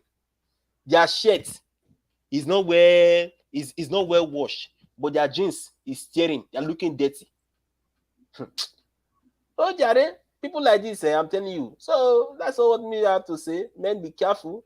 Please protect your seed, because I say economy is going to be bad.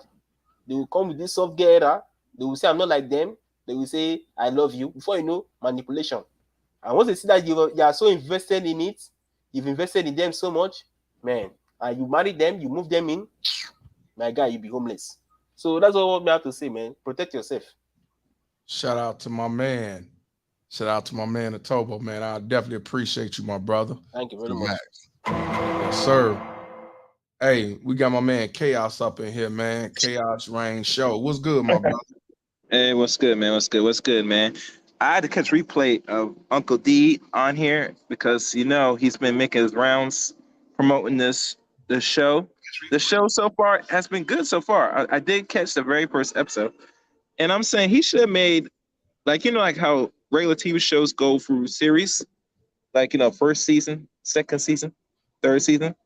Yeah, I think he should have did at least at most. Cause we know he had the money. At least 3 seasons would be fair enough. You get me? Oh, you didn't hear what he said. The reason why he had to stop because the baby mama Ted started doing some fuck shit. Oh. Yeah, she sabotaged that shit. God damn it, man. It's always the baby mama Ted's fault. Don't ever believe that it's not you, but don't y'all ever believe it's Jermaine's fault. It's always the baby mama Ted's fault. It's all Jermaine's fault. It's always Jermaine's fault. Wow, I did not know that. Oh, she fucked it up. She could have been, well, I don't know if she would, but that really fucked up the money if you think about it, because we had 3 series. He could actually have a YouTube channel alone just dedicated solely on that. Yes. And here's the funny thing, Mr. Palmer. Depending how well it was done, which was done very well, he could have other brothers create some other shows under that network on a separate channel. You're right. But see, you gotta remember, if they fuck up relationships with the child and the father because of their dumb stupidity and emotional and bad attitudes, what makes you think they're gonna do it when they do reality shows? True, that's true. I ain't gonna lie. Yeah, they'll fuck that shit up. Yeah. They destroy family structure of the family unit of the household. So you already know they let alone can't keep shit right on a goddamn reality show. Yeah. It's definitely unfortunate, sad, but that's what these baby mama tears do. Yeah. Another thing I do want to add on, he has 3 books, and he rated certain sections that is applied to those 3 books. It makes me think that if any person, if you're not a reader, I think Uncle D's work that he wrote be on every man's library now, because this man, so far from his making rounds to the master and in general, he has actually shown proof what he is in real time. So what he wrote, physical paper, should be well needed for everybody's library to always look at reference. You get me? Yep. For a man that's been a lawyer for almost 30 years. So that shit. I mean, it would have been nice to have a couple of seasons. I think it would have did something. But the fact of the matter is, when you working with a baby mama Tez, you're dealing with a baby mama Tez, you got a baby mama Tez around, it would never work. It would never work. I was surprised he was able to do a season. So You know, I told him he better than me. I want it wouldn't be no season with that, not on my end. Yeah, man. She gonna make you run crazy, bro. Make your head go crazy, man. She gonna make you get gray hairs, blood pressure gonna raise up. You know, it's gonna be goofy at the end of the day. But I understand now. But I'm gonna catch replay of this because this was good, man. Definitely do this. Definitely do this. Definitely. But how you been, my brother? I've been keeping up. You know what I mean? Just putting out the content, mix up a little bit, you know, trying some different things. I mean, it is I can't say a struggle, but very challenging. It is Think about it, Mr. Palm. time It's very consuming, challenging. and Yeah. it takes time, dedication, and sometimes it takes money and all that. So I understand. I understand fully. I understand fully. Don't think you could do is keep doing it and don't stop, man, and you know, just keep it going. That's what I Yeah. did. Yep. Yeah. Well, you know, I'm gonna keep grinding like always. But anyway, let me let you go. Let me go enjoy the rest of this day. You know, it's kind Yes, of sir. noisy, but you know how I am. All right, Yes, take sir. care, guys. All right, be smooth, be safe, my brother. Shout You out to too. my man Chaos Rain Show. Subscribe to his channel, man. He's definitely putting in some good videos. It's just hard to try to get the subscribers up and everything. So believe me, I know. Cause I mean, in my opinion, I think my channel should at least have 50,000 subscribers. But due to the nature of the content, due to the nature of YouTube and doing what they do best, and due to um other things, is what it is. But that's okay because like I told y'all, majority of people is not gonna side with this. They're not gonna roll with this, even if it is about the truth, because you did not go against the code. But y'all know how I feel about that anyway. I don't give a fuck what you think, bitch. Hey Nick, do me a favor, show your face right quick, and I'll let you on. Yeah, that's what I'm saying. You two do their thing, shadow ban and all that. Yeah. But I ain't tripping about that. When I came in the door on YouTube, I wasn't expecting it like that anyway. Then you had motherfuckers that was part of this space that says a brotherhood, you know what I'm saying, was doing some sideline shit too. So, you know. Hey Nick, you in the background, show your face right quick. Or you ain't gonna be able to come up. But yeah, man, I mean, it is what it is. But yeah, I'm definitely gonna be watching this shit. But it just proves that, like I always told y'all, lawyer, doctor, engineer, you could do IT, you could be a owner of Walmart or whatever. When you dealing with a baby mama terrorist, you going through them family courts. It ain't what you think. Your money don't always rule. Cause this guys that say, man, all you gotta do is spend that paper. Spend that paper, man, and you got that money and you gonna get it. No, I don't always work like that. Cause if that's the case, it'll be more than 17.5% of men getting cussed at their boys. See? So but good said, damn, I didn't know you was live. Yeah, I was live. You know, that's nothing. YouTube ain't gonna tell you, notify you that I'm on live. That's what I say. It is what it is. Fuck 'em. That's why I say, man, if y'all don't see me, y'all just try to see if I come on at 4 o'clock, 4:30, or 5 o'clock central. Most likely after that, if I ain't on, I ain't gonna be on. So yeah, man. Yep. Shout out to my man Douglas X for the 499. Said truth is against the law when a black man speaks it. Let me let my man respond to that. Truth is what it is. Truth is what the fuck it is. Yeah, definitely. Yeah. Anybody that just came in, please go back and rewatch it because it's talking about me interviewing Dennis Sperling, talking about his reality show co-parenting with the Sperlings. And like I say, I wish they'll have some real I wish they would have my man. All right, we good. if we had more shows like that, because y'all need to understand that this shit is real with these baby mama tears. To me, what it shows to me in his platform, them videos I watch, you can't co-parent with a baby mama tears. The only reason why he was able to do what he was doing because he was giving her extras. Outside of that, can't compare to baby mama tears. So we got Nick up in here. We're gonna put him on. Hold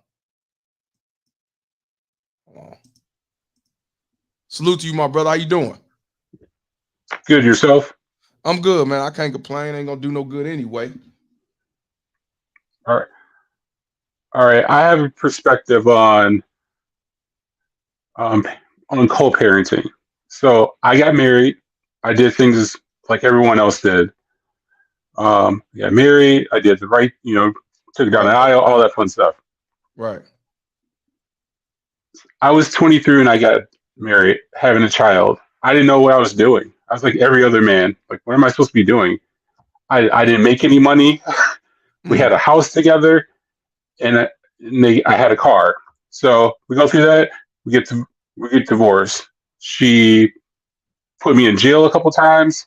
Fast forward 5 years. I have another child. So once I had my other child, I brought him to the hospital. I said, "Here's your brother." So she was there. My ex-wife was there too. I go, "Now, if you ever want to see me, you can see me anytime you want, because now you have a brother." So now I knew from that point on that she could never say no to me. She'd be saying no to our son. So now that opened up our parenting schedule. Fast forward 5 years later, I have another child. So now I have 3 children. Now the children and I have set up a schedule where they visit me whenever they have time.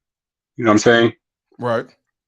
So I then support whatever dreams they have. So right now my 2 younger children are playing basketball. So I say, you can visit me whenever you want to. So now it's on the children and their mom to set up the schedule to come visit me whenever they want. So I also use Instagram and TikTok, whatever, to also communicate with them on a day-to-day basis. But the key to all this is you have to be involved with your children early. So their moms don't ask me for any money because I pay the child support, if that makes sense, right? So I put the onus on our visits and parenting time on the children and not myself. I don't have to set up a time and say, when do you want to visit me? They can just visit me whenever they want, but they can still have their own life. So I don't have to interrupt them. Do you know what I'm saying? Yeah, let me ask you a question. One, yes. You say she put you in jail. What she accuse you of? What was it? Domestic, but it wasn't domestic. It was harassment. Harassment. Like I would drive past their house. Yeah. I'm here in Minnesota, so they can arrest you for anything. Of course. Yeah. So, but once we got divorced and I had my second child, that's when it became easier because I could just use my second child as leverage. I say, hey, if you don't want to come visit me, you will miss out. And I always tell my children, if you don't want to come visit me, this is exactly what we're going to do. I send pictures to them when they don't show up. I send it to their mom just so they know. Because when we go out and we do things, it's always something where they're going to take away some information. I took them to Chicago. I'm originally from Chicago. So I took them to my old neighborhood. I took them to Willis Tower. So I'm always showing them something so that, I'm letting them know that they're living life. You know what I'm saying? So I'm trying to build them up so that when we go back later, when they graduate high school or whatever, I can say, I've been in your life your entire time. And I can hold their mom accountable and say, y'all were on vacation. You didn't have to get my permission to go. Y'all just went. Good. Go have fun. It's them that I'm holding accountable for the parenting time, not myself. They can come visit me whenever they want, but they have to understand it's their time that they're using.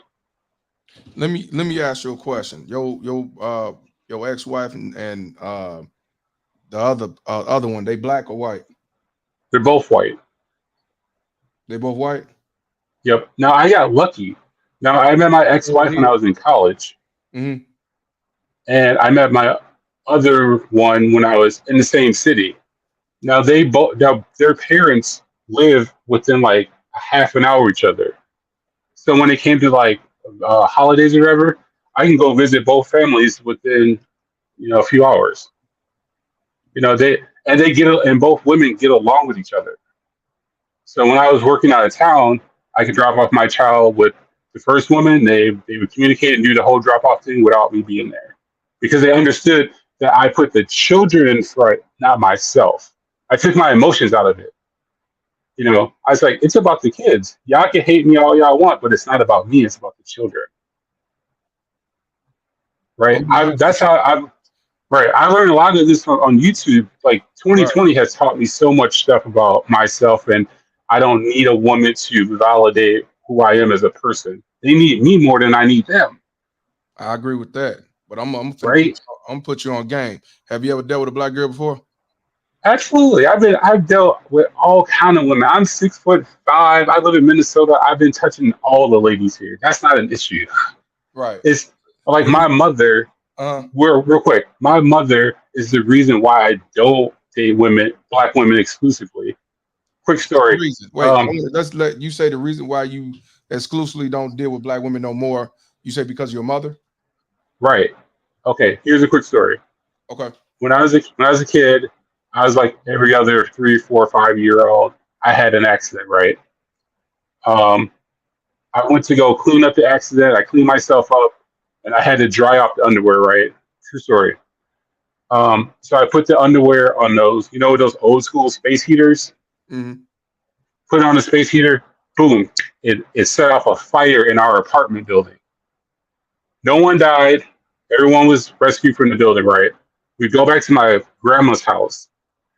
My mother takes me into the kitchen, turns on the stove, and puts my hand over the fire. Now I'm screaming. My grandma, yes, true story. I have the scar to prove it. I believe yeah. My grandma rushes into the kitchen. She's a nurse, so she comes in there. She sees my thumb, and she goes, "It's because of you we're in this situation." And from that point on, I never trusted my mother. I've done so much stuff for her, even to this day. But from that point on, I knew that love wasn't a real thing. I knew that love came with conditions from that moment on. So I don't trust nobody. I love my children, but I don't trust them. You know what I'm saying? Let me. I'm not laughing at you about that. I'm laughing. No.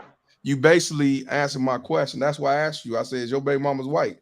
You said, "Yeah," and you just confirmed what I was about to say. But you know why though? You know why most black men date white women? Mm-hmm. They're just more agreeable. They're just nicer. They're easier to get along with. I can literally date any woman I want. That's who I am. They're just white women are just nicer. They'll get you more stuff. If you treat them the right way, they'll do it. I mean, they're like women. They're hypergamous too. But if you find the right woman, they'll do whatever you want for them. Currently that's what works for me. I'm not a colorist or none of that. I love women. It don't matter. Right. Black women are different because of how it's been portrayed. My sister is another reason why I don't date black women. I was like in the 10th grade, and my sister told my mother one day that I was never going to graduate high school. Mind you, I never missed school. I liked going to school. I played basketball. I was an athlete, right? So whenever I get down, I think about my loser sister because she's the same person who had a child in high school. She had 3 kids. 3? Now, does she have 3 of those kids? Does she have those 3 kids now? No. She had to give them up to adoption. Luckily, they all got adopted by the same family in the town that we live in. But even my mother tried to adopt them, and my sister was like, "Nah, we're good." And my mom is still resentful to this day because of that. My mother's only seen my children, my boys, once. My brother has a child. She's never seen that child, and she won't tell him who his dad is. And he's still mad about that. And I'm glad you're telling us this story, brother, which others have. Right. And I'm glad. I'm finna tell you something. But let me give a shout out to Douglas X for the 499. He said a woman can make you hate your seed. Wait a minute. Make you seed hate you more than your worst enemy can. Probably meant a woman can make you hate yourself. Douglas X, what you trying to say, bro? I don't want to say it wrong. Type it in, my brother. I don't want to say it wrong. I want people to understand exactly what you're saying. And why he does that. What I want to tell you, like you said, you use the children to make them, like, hey, you ain't hurting me, you're hurting the kids. I want you to understand you're dealing with a baby mama terrorist, and especially when you're dealing with a Ku Klux Keisha baby mama terrorist. I want you to understand that they wouldn't give a fuck if that child would feel hurt and sad that they ain't allowed to see their brother. So you just got the right woman that's like, you know what? I don't want to look bad. I don't want to hurt my child. I care about my child. I don't like him, but let me stop worrying about him and focus on my child being happy. These Ku Klux Keisha will turn around and tell you, fuck you, tell that kid, fuck you, and tell that child of hers that, fuck you, you still ain't gonna see him. So I just want you to understand that it depends on the type of woman you're dealing with, because you got baby mama Teds don't give a fuck about. I know brothers right now, they ain't seen their younger brothers or older brothers in years because of their baby mama tears. So, I mean, you just luck of the draw. Right. Like my daughter, like I wanted my daughter to play basketball, right? But I had to do it creatively. I couldn't just say, you're going to play basketball, because she would hate that, right? So her mom put her in dance for a while, right? So I got lucky in the Final Four. The women's Final Four came to where I live, right? So I took her there. And I go, so throughout this whole weekend, I go, people are going to take our picture. They're going to think we're famous. And I'm going to set you up for the whole weekend. So I got her hair done. We started walking around, and someone said, can we take your picture? And I go, I told you it was going to happen. And she goes, why are they taking that picture? I go, they think you're someone special. They think you're famous, right? So throughout the weekend, this keeps happening or whatever. And then we meet some of the players at the Final Four, that, some of the superstars, even the coach. So all of a sudden, I'm like, so do you want to start playing basketball? And she goes, I don't know. So I go, I can show you some moves. So I got her a basketball. From that point on, she's been attached to basketball because I got her to see basketball naturally on her own. Right. I didn't want to just say, here you go, you're going to play basketball. I go, here's the final product of what happens if you decide to pick this game. People want to come see you play. So right now, our goal is to get her team to state. They've never been to state before. So I got her a goal to try to reach. I just didn't want her just to play. I want to get her a reason to go because she's seen the Final Four. She's seen the end. So I'm trying to get her to get back there again, to bring like her fans there. So I don't want her to be the next, what's her name? That girl at LSU. I go, I don't want them to be cheering her name. I want them to be cheering your name. So, go make yourself special. Make a reason for them to come see you. Right. Also, the same thing with the parenting. I want you to give yourself a reason one can see me, because time is the only thing that you can't get back. You can make as much money as you want, but if you don't, if you can't have the time and the discipline to do what you want, then you're just going to waste it. I told them that. Don't waste your time. You're right. If you don't want to come see me, don't come see me. Go do something productive with your time. You only get 24 hours. So it's not on the parents anymore. It's on them. They're 15 and 12 right now. I'm like, you want to get so much time, I'll support you. But if you decide to waste your time, then that's on you. And I did get some, even with my oldest child, he's turning 20. I did get some alienation. And it was your channel that kind of helped me get through it, because I was like, man, how do I get through it? I just kept asking him questions. I kept it real with him. He was in a private school. I did that on purpose to help him get through life faster. Now, he didn't take advantage of going to the private school, but he understands the basics. Right. So now I'm using that knowledge with my two younger ones to keep them on game with This is life. You're living in real time right now. You have to utilize all your time. Otherwise, if you get hurt, I can't do nothing about that. Did you try to protect yourself? It's easier for you to come to me and say, Dad, I fought him off. Dad, I got her off of me. So when we go in there and we talk to someone, we go, yo, we got some information, versus they came into the room and they saw you in the corner. I can't help you. You better save yourself. Right, It's exactly. called save yourself, not save us. Right, exactly. So we came in here by ourselves. We're gonna leave here by ourselves. So we better protect ourselves. I'm like, you can't even be in the right. You be in the bathroom. I'm like, you have to protect yourself. And one last thing, I told my children, stop calling them your friends. They're your teammates. Right. Your teammates come and go. They change. All that stuff. Yep. Treat them like teammates. Tomorrow you might. These are just teammates today. They're not your friends. Stop calling these people your friends. A friend is the first person that will screw you over because they know you the best. So treat them like teammates and keep it pushing. It will save you so much energy. No, that's a teammate over there. That's not my friend. That's a teammate. So use that instead of friends. We're not friends. I get along with my exes because I treat them like teammates. I use them for the information I need, and then I keep it pushing. Otherwise, it's like I'm not trying to go to court. Court costs money. Right. I don't have that type of money to be wasting in court for someone to say, well, it's in the rules or it's whatever they feel like today. I'm not trying to do that. So I just keep it moving. And one last thing. In Minnesota, you can have 2 jobs. And your main job, if it covers all your expenses related to your children, that second job, that's all your income to yourself. So, you guys have always been. Not in Chicago. Here, in Minnesota, it does. Because what you guys have been saying, work 60, 70 hours, all that extra money, I can pay them. I can pay for my children now to go to camp so that they can go get better and get more advanced in this game of life, If putting them in camp is like the cheat code for your kids. Here, go to camp and go learn. Now tell me what you learned in camp.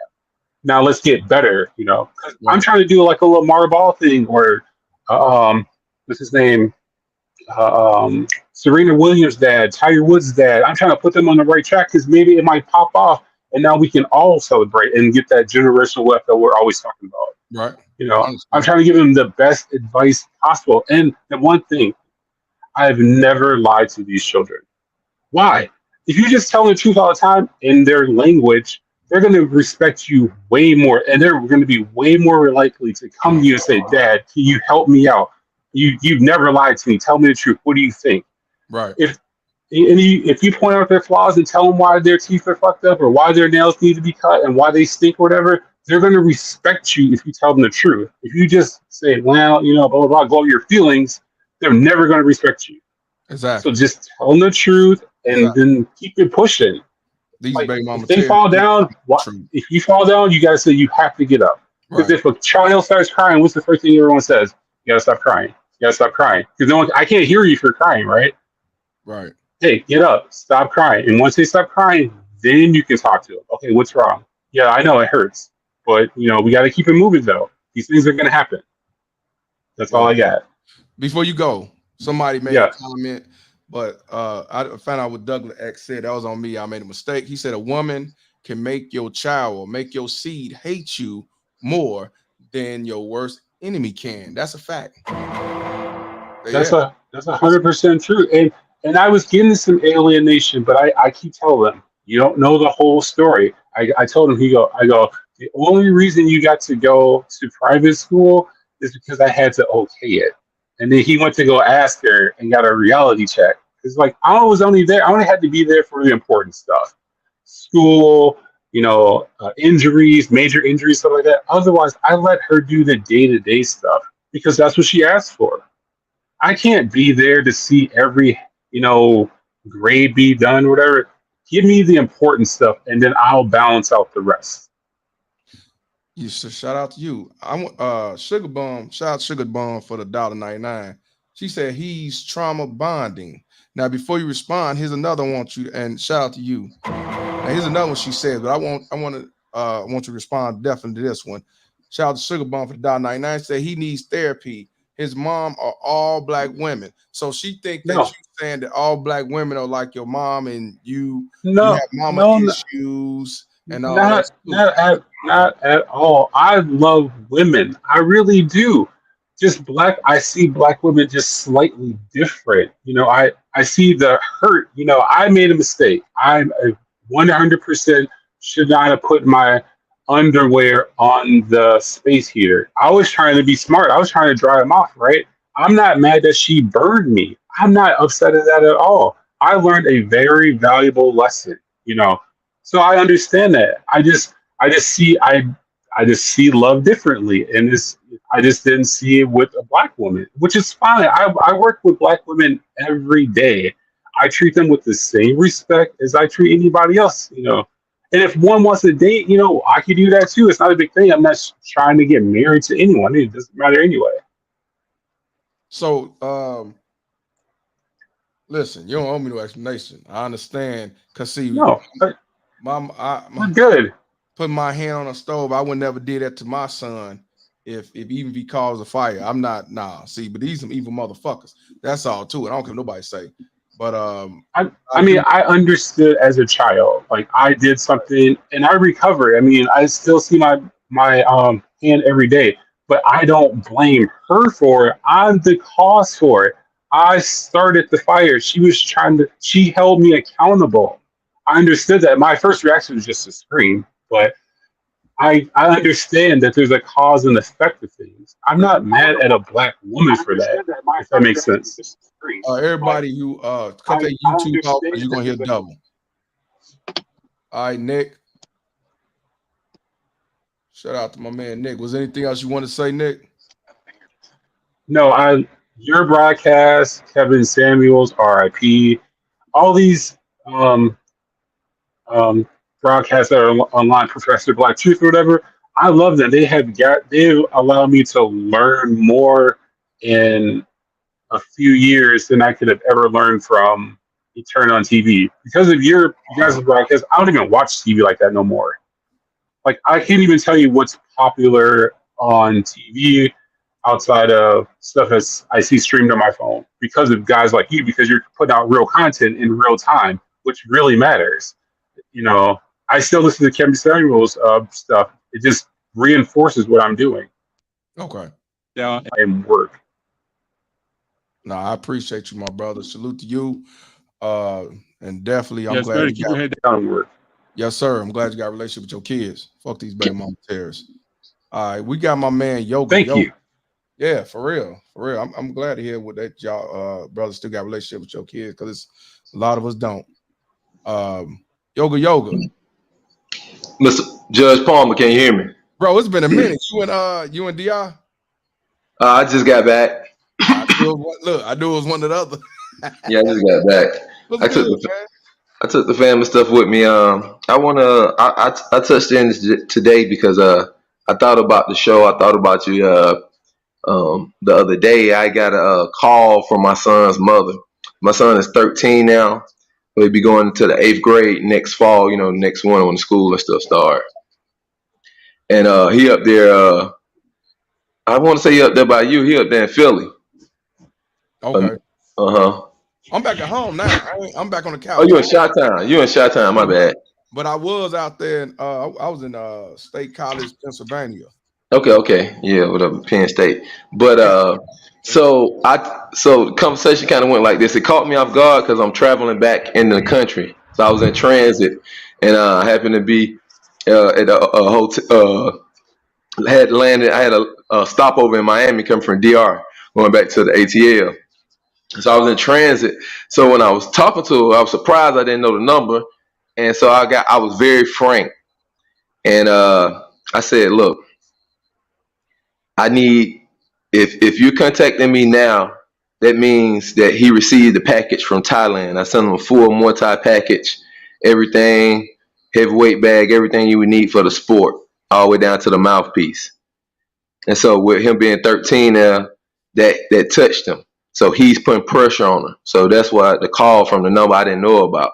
Right. And so I said, That means he received that multi package and the pictures and stuff I put in there, me in the ring video and some other stuff I put in there. And she said, yeah. So I said, well, this is what's going on with my family. My grandmother not doing good. His name is a derivative of my grandmother's name. And I said, this is what I need you to do. I said, what's today? Thursday. I said I can be up there Friday, which is tomorrow. So I'm waiting now, and that's why I'm gonna give y'all the story. So I said, what you need to do is you need to go and cancel the whole case for the child support. You need to cancel it all. You cancel it all. I'm gonna come get a lawful apartment this weekend and next week in Philly, do a 12-month lease, and he do 3.5 days with me. So now I can get involved in school and not take him directly out of what's going on in Philly, and we transition it instead of coming directly to Atlanta. She gave the okay for it. I said, okay, I'll call you when I get to Atlanta. I called. She answered the phone when I got to Atlanta. And I sent her the link. I pulled up the link up there in Philly, and for the child support to go in and create a case, and then you can cancel it online. So I'm waiting now for the council receipt. And if I get the council receipt, I'm gonna check back in with y'all guys on Saturday or Sunday. I'll be up in Philly, and I told her that's the only way I'll come in that manner. So I hope it happens, but right now, I hope it happens. Hey, I know he put the pressure on. I sent some stuff from Thailand. Hey, he put the pressure on. I pray. Hey man, I hope and pray. Hey, I went to the website myself, and so okay, you can create the account. It got it in there, the tab in there, to cancel the whole case, A, B, C, and D. And then I was like, okay, and I can create one. You can see everything that the other parent does and all that. So I'm waiting now to see how this goes today and tomorrow. And if I get that, then I think I'm be doing something like the brother Dennis Sperling. I'm gonna talk about. Yeah, I want to do a documentary talking about being alienated up to the point where the woman starts to see that, hey, this might get out of hand for me, and I can't do anything with manhood, but I think if it goes through tonight or tomorrow, I think another big part of it is I gave her the cold shoulder and said, hey, I'd rather pay the money and not try to chase down and go from Atlanta to Philly every other weekend on some crazy stuff. And so you either take the money or take the man. Right. I hope so. I pray and hope so. You want to do way more than what you pay on that child support, that $50 in the blunder mouth. But you got some people will tell you, hell no, I'm gonna still keep that. And I'm like, yo, dumb ass. Just to have that power, that so-called power to hold on you. That's like I hope so. Because how old your son? You say 13? Yeah, 13, just turned 13. So he'll be going to 8th grade this year. So right. I hope so. Yeah, so he's definitely putting he definitely put the pressure on. I hope so. Good. Well, can I just say something to the brother? This is Lee, man. How you been? I'm good. Yeah, I'm blessed. I'm spoiled and blessed, man. Go ahead. Yoga. Yeah. First of all, I applaud you and I commend you, and I do understand that the only reason that you are negotiating with this terrorist is because you love your boy and you want to ensure that he grows up to be a good man, and I appreciate that. However,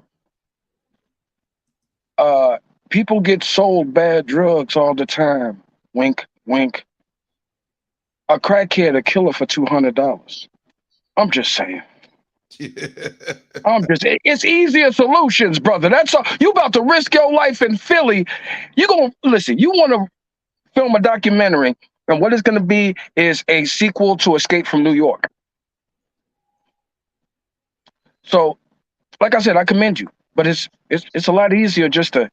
Well, the documentary, if this will only happen if this goes through, she canceled the case, and then where I don't want it where I have them full time and take them directly. That's why I say I do a 12 months lease up there to transition. Well, not Philly. I do like Lower Marion or Plymouth Meeting. Somewhere. I just say Philly because it's the main city. Like if I'm like in the ATL, I stay over in the Vinings area.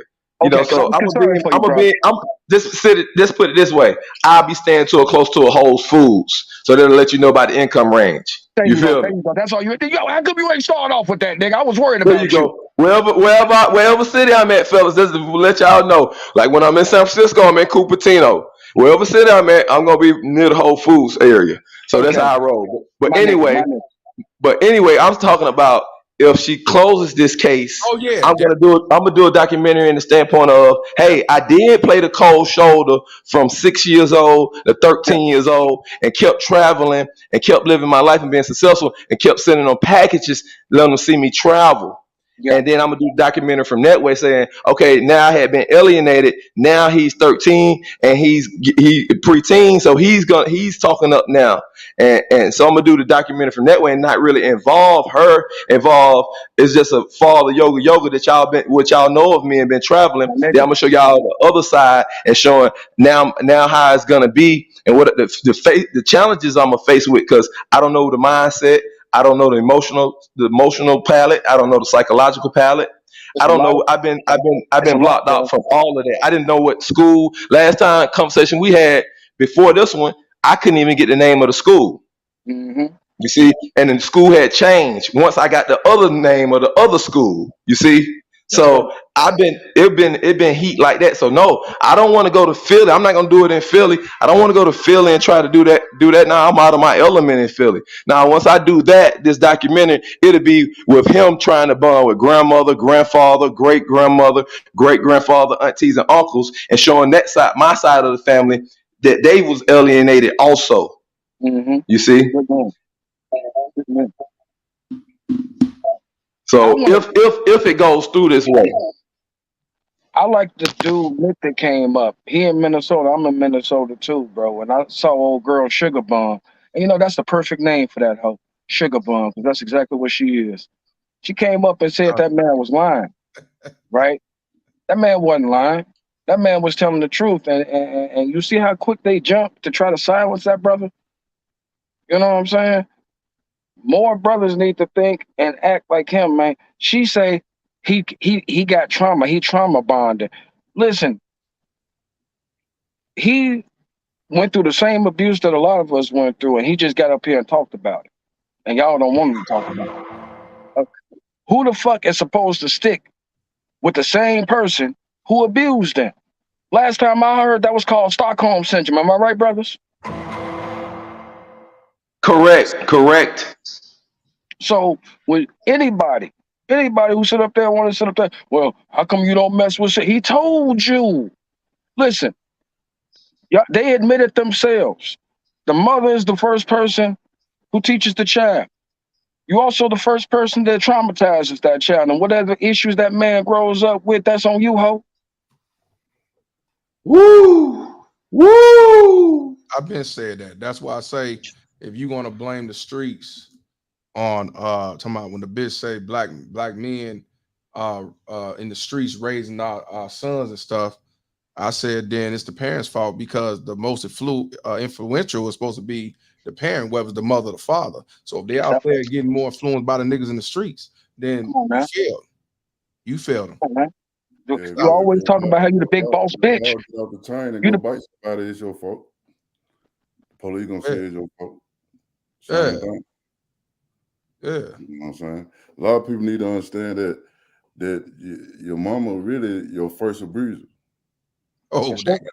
Yes, A sir. lot of us, even though we ain't had our father, when our father did go around, we ain't never been even whooped by our dad. Majority of Exactly. who really beat you? Your mama. Yes, Who sir. really mentally abused you? You don't want to admit it out of your love for her. But And it's then happening. overdid it because she was trying to do like she thought your dad would be doing it. No, Yeah, but no, no, no. Hold on. Let me correct you on that. She didn't do it because she thought your dad would do it like that.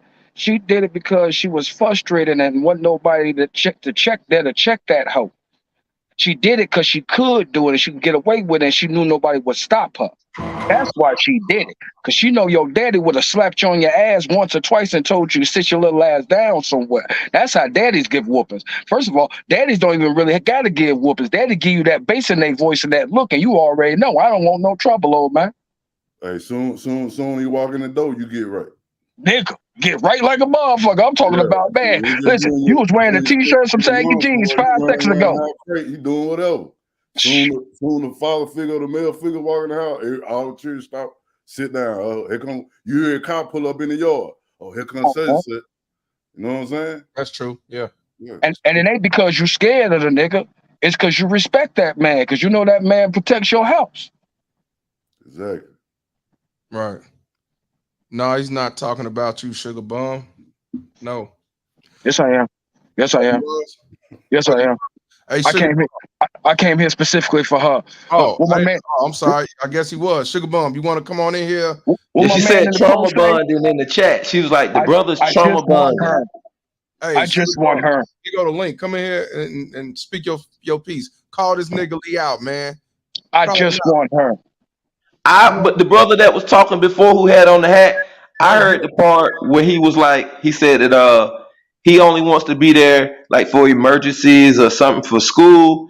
And when I heard that, I was just like, it made my heart drop because I'm like, for young men, you know what we were at 13, 14, you need that constant every day to be talked to and make sure you're on point. Not that they come and see you only when it's an emergency. So if you want your mindset to be in your son, it's got to be more than just an emergency or you seeing them on game day. No, you got to be there Monday, Tuesday, Thursday, getting them the plays for the game on Friday or Saturday night or whatnot. Let's talk about the other side of that, of what drove that man to that, though. The situation. situation. Oh, the alienation. Thank you, brother. Listen, man. Any human being, it can only take so much, brother. When the Jews was in the concentration camps, they was skin and bones, still swinging on the German soldiers. You treat any human being a certain way, sooner or later they're gonna say, "Fuck it, man. That's the way it is. That's the way it is, bro." I commend that brother for keeping his head, because how many brothers that went to jail called themselves, "I want to do the right thing." Nigga, you sitting in the county with no job because you want to do the right thing. You sit up there stressed out with gray hairs because you want to do the right thing. Nigga, the right thing is taking care of yourself. Nigga, the right thing is letting that bitch hold that weight for the game she playing. That's the right motherfucking thing. Well, I had that's the mindset I had. That's where I've been. Hey, if you want the money, and I can only do every other weekend, and I'm 9 states over, and you left a good situation here. So that's why I've been. I just hadn't been vocal like that, but I've been on it from my actions. So and now he was pushing from his side, and that's what prompted the call. So I want to have the whole situation, of course. But what I did from 1 year when he was born, after 1 year old to 6, I did exactly what you did. Ran up the field, chased the baby here, went here. I got a lawyer. I wasted money here. I'm going to court. I'm missing too much time out of work. I'm a manager. I'm a director. My own people looking like, bro, you stressed out. I was like, I had seen my son in 3 months. All of this crazy stuff. The babies were premature, on a heart monitor. Why would you do this? And the baby got medical complications. It was just, and so that from 1 to 6 years old, that what I tell you, man, I was like Dennis Sperling. I was stressed. It was because I was, and then I learned. I said, well, basically I tired out. I said, I don't have enough energy. My money gonna be depleted. It's affecting my career. I was in a PhD program, and I was in one of the PhD programs where the class that semester it was no test. You write an essay at the end of the course. So it was like I had to be there. I was missing too much of that, and I said, okay, it's got to be about me now. I'm about to lose what I'm further in my education, further in my career, my physical. And then I'm driving from state to state. I was like, all right, well, either you're going to take this check every month, or I'm not trying to be a fault. I'm not going to try to be somewhere and these people fight me when I get there and I can only come there one weekend out the month. No. And then boom. And then here we go. Brother, that's why she was doing that. So Sugar bum, you cancerous, cantankerous cunt. Come up here. Don't run from me. Come up here. Sorry about that. Go on. Yeah, bro. Nah, she talking about some she don't want to bump. Go ahead, bro. You was trying to study. She know what you're doing. She know you're trying to better yourself. So that's why she was doing. And also between 1 and 7, that's a child's most formative years. Yeah. You know what you're doing. We got to get these women. They very intelligent in what they're doing because it's They white want to daddy. break you. Yeah. Now I do feel a little diss. Let me tell you, brother in the red hat like that, because now this is not feel. This is what I think, and this is what I don't like. Okay, you gonna run off with the child and roll like that, and then come back 13 and 14 and want me to come in and be Superman and take them traveling with you, show them what you know, teach them more time, get them to your college, take them down to the alumni program. He needs to get into the program so he can get into the legacy program and get into you know all the stuff that I did in college.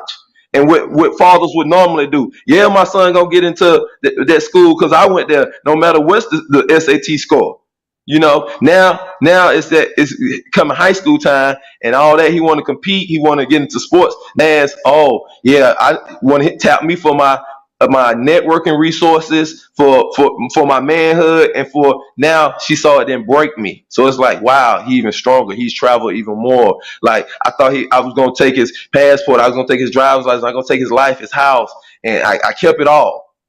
So I'm looking like should I even answer the call even when he pushing it? I should be like a part of me be like I should be like no, roll it on out to 18. When I see him, he gonna be able to come with me fully all the way, not no even playing around with her. And a part of me that still sits with me, you know. I was still try to do it whatever I can, stay in it like her. The more time she got the brainwashing, the harder y'all gonna be for y'all once you get older. But you know how we is when we get older, we're gonna get mad, well, why you wasn't there, and then I don't think he gonna give us a bunch of lies of why you wasn't there, but the whole time she was the one that was pushing you away. One thing about women, they not finna tell the whole truth or tell the truth where they wrong at. You know what I'm saying? They not finna do that.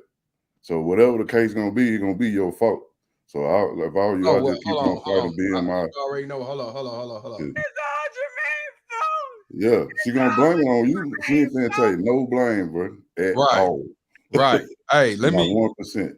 Let me let my man Kareem speak his piece. He's sitting there looking at a bitch on Playboy magazines and shit. So he ain't say shit. I want to see what he got to say. Unmute. This chick, I'm telling you, bro, this chick's nasty on X Hamster. When they,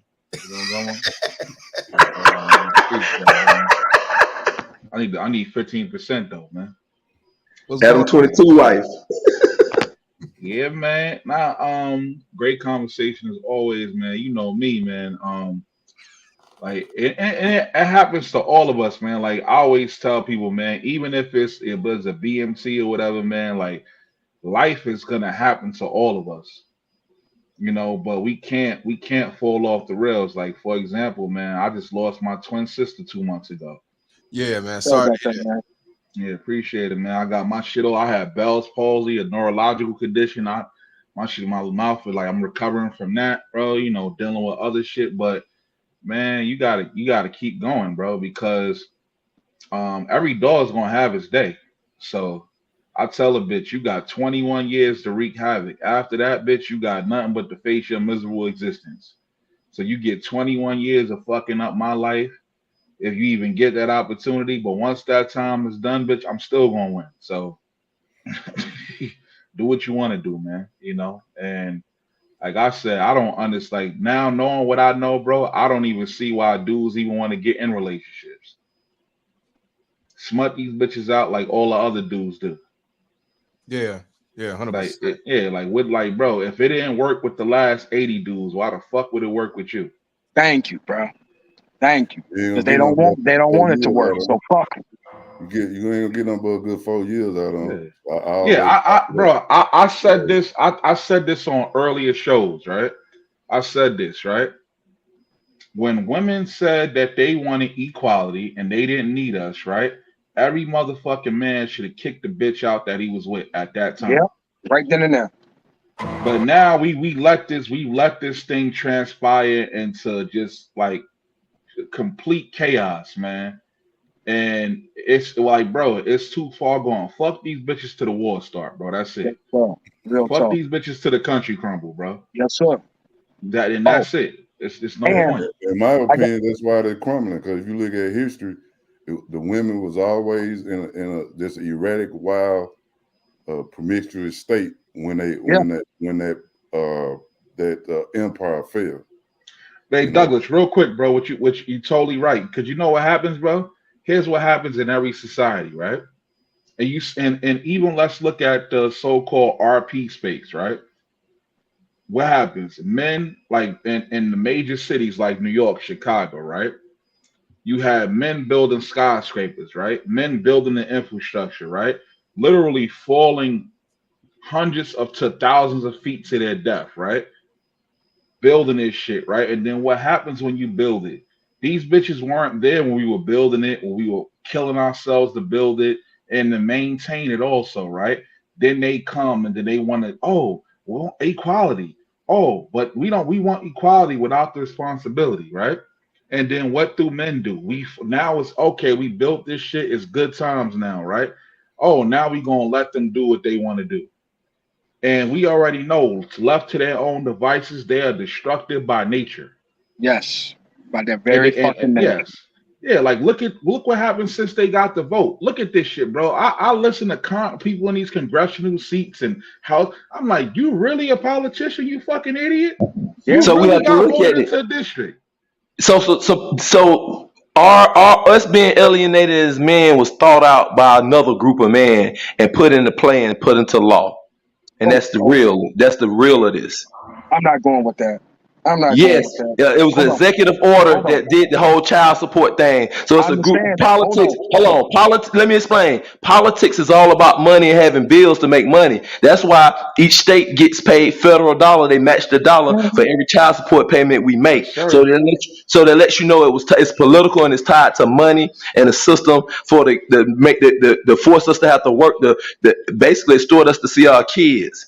So this is a political. This thing was started in the political thing, and that's where ultimately we're going to defeat it back on the political front. And yoga, Did those bitches choose to go with the plan though? Oh no! It don't matter. It don't matter if they choose to go with it. When you sign a marriage license, hold on. When you sign a marriage license, those are the rules. Those are the unseen rules that are the marriage license that the state has jurisdiction over the baby. Hold on, you trying to pass the buck, bro? Nah, let these hoes hold this motherfucking L forward. Hold on. Listen. Even what I'm telling you, these are the actual laws on the books, the unseen part of the marriage license. So when you sign a marriage license, the baby is a ward of the state. That's the third party. That's why the state can tell you the rules and sit in front of the judge and they can say, well, we decided you're going to get half or you're going to get every other weekend. So, brother, I'm being real with you, brother. Yeah, I know the women participate. Listen, the women can choose. Participate. Hold on, I never argue that, brother. I'm going to the source. Yes, the women can choose to participate. No, they are the source. Listen, bro. Hold on, brother. Nah, let's have political. But we meant, bro. We need to have some order, though, bro. Like that. First of all, it's a past the woman. She ain't. We already know she called the shit, but she's not the mastermind. Yeah. But because I'm trying to tell you. Because Palmer, yes, the mastermind is the political. Who did this executive order?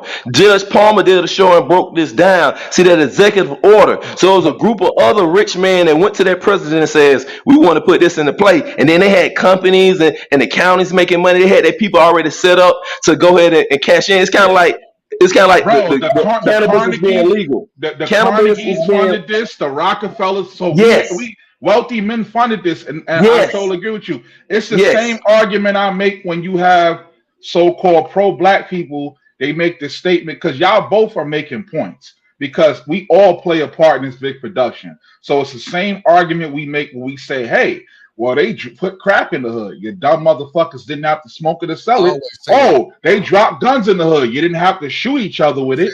So we all get a choice at the end of the day, man. Exactly. But again, we do have to say that these like, bro, look what has happened since Dave's so-called guy. Like, I'll give you an example with the chick Sugar Bum, right? This is how you could tell it proves my point about women, right? We told you could come on the panel, right? But no, you rather speak in the chat and try to create chaos because motherfuckers is showing you attention. That's the type of person you're dealing with. That's women in a nutshell. Clerics of chaos, fucking liars, and attention seekers. Like fucking toddlers. Shout out to my man's Dirty Folk. Grown ass fucking toddlers. I ain't gonna lie, I love when think, Sugar Plum come up excuse in me, here. Mr. Plum. She be having y'all niggas riled up. I love it. Yeah, but that's what I'm saying. She's only doing it because of the attention that she's getting. I love like it. a child. Well, I got a chance to. Shit, Paul, but that's that satire shit. Fuck that. Get on that. I got a chance to go to Qatar. Y'all want to get a close up on it on how they are. Just look at this right here. Prime a key example of who they are and what they are. I got a chance to do a layover in Qatar in the Middle East in the Muslim world. I wasn't. They don't go through these problems. There's no man in the Muslim world. They don't know of a father alienation until they try to come over to what they call the Western world, Europe or Canada, Australia, the U.S. So I've been to a place and I seen men walking around and they have more energy and time to build a society and be protectors of their society because they know it's not a dead trap into doing what the Most High created us to do, to multiply. So they got something built in this law over here. So when we do the natural thing of multiply, then we get punished if on the whims of somebody else happiness, and that's almost like a living hell. So I've been somewhere else where the men have been free and the women are happier. That's what's crazy about it. That the women are happier in those countries, and I traveled there and seen that. So fellas, we changed the Judge Palmer tried to give us a little medicine. I changed the law in my mind. And because I changed the law in my mind, it helped me see more clear and see the matrix. Now I realize and comprehend fully that we got to change the law on the land after you change the law on the land. A key point about that country too, bro. That country is, Sharia law. We all Any play our Islamic parts. country is a religious ran country, and that's why I say where now we used to have it here in America. This is a heavily Christian influenced country. Now it's not like that anymore. You got marriage through the state, not through the church. The churches are compromised. They all 501c3 fucking government representatives getting charitable tax exemptions and stuff like that. 501c corporation churches. 501c3, yeah, 501c3. So it's like, man, this is why I say we I was just watching the news the other day. I was watching 60 Minutes. And they had a special, we just approved a budget to go, just in case we go to war with China. And I'm like, this is the Cold War 2.0. Check this out, bro. Every great nation is destroyed from within. Stop worrying about China, Russia. You know who's going to destroy this motherfucker? Us. If we don't get our shit together. And then they invade when they see us in a weakened state. That's what happens. Exactly. Basically, all the women that sign a contract with white supremacy for a higher position in this American society. And the deal that she made with white supremacy is to destroy our sons. Right. So we've been going through a gender war, and we just really figured out we was in a gender war. Probably Kevin Samuels really was the beacon to let us know, hey, you in a gender war. So now we done figure out we're in a gender war. And a lot of us taking this, this lonely walk with not just a lot of us not really just letting women just be so involved in our life. We knocking them down, but you ain't knowing my business. You ain't in my business like that. I'm doing what I do. You do what you do. So a lot of us, we done turned the tide over the last 5-10 years, I would think. A lot of us are starting businesses, getting more educated, and more of us probably enrolling in colleges that are then going to jail. And so that's why when you turn on your radio, see, now he actively destroying her now. So he pulled us out the house, and now it's just the mother and the children, and now he destroying us. That's why when you turn on the radio, all you hearing the female rappers. Yeah. And they're in this sinful state of lesbian, and they blaming us for their fallen state, but it's you that the reason why you in that state of mind. I can't save you. I'm not your psychiatrist. I could be a light in your life. But when you try to be a light in a black woman life, she gonna try to. Hey, Douglas, man. You know what has to happen at this point, bro? And it's a sad truth, bro. Most people just gotta die off, bro. Most people are worthless. Let's just be real. This is why. Stop procreating with Shaniqua, Ku Klux Klan. Let they whole lineage die off because this shit is pathetic. This is why. I think that's why the Most High created death then, because the generation will have to die off for the next generation to succeed. Right. But you raise your daughter, either you gonna raise if a man raise a girl, either you finna raise a bigger freak in your town, or you about to raise like a doctor or something. One of the two. There ain't no in between. You either raising a scribble or a doctor. So but you know what? But you know what I'm saying? This but is why. Only women I ever got along with in my whole entire life, they had a father. Exactly. It's not no coincidence. I think all of us on the panel experienced that. But I want, hey, check this out. I want y'all to understand. That's why I tell y'all, even though I told y'all systematic racism is real, white supremacy is real, they put the blueprint and the strings of shit. These motherfucking terrorists made a choice to put their hand in the cookie jar and do what they do best. So that's what I want y'all to understand. So when a lot of pro-blacks try to say the white man, okay, Umar, you said the white man, which I agree, but why did your two baby mama terrorists alienate you and use child support and systematic racism to destroy you or try to destroy you from being a father? So that's why when he said it's black men fault and black men blamed for baby mama terrorist activities, that's why I just play the video that he did in 2018. Because like I said, y'all know what it is, but y'all also be trying to panhandle these baby mama terrorists because they gonna pay more and look out for you and exactly. They not and you got to remember too, a lot of these dudes too, bro, are homosexual couch dwellers. So I agree with that. But what I'm saying is the dudes that's defending this shit. These are the motherfuckers. Because a lot of these dudes defend this shit because they live with these hoes. They eat your kids' fucking fruit snacks.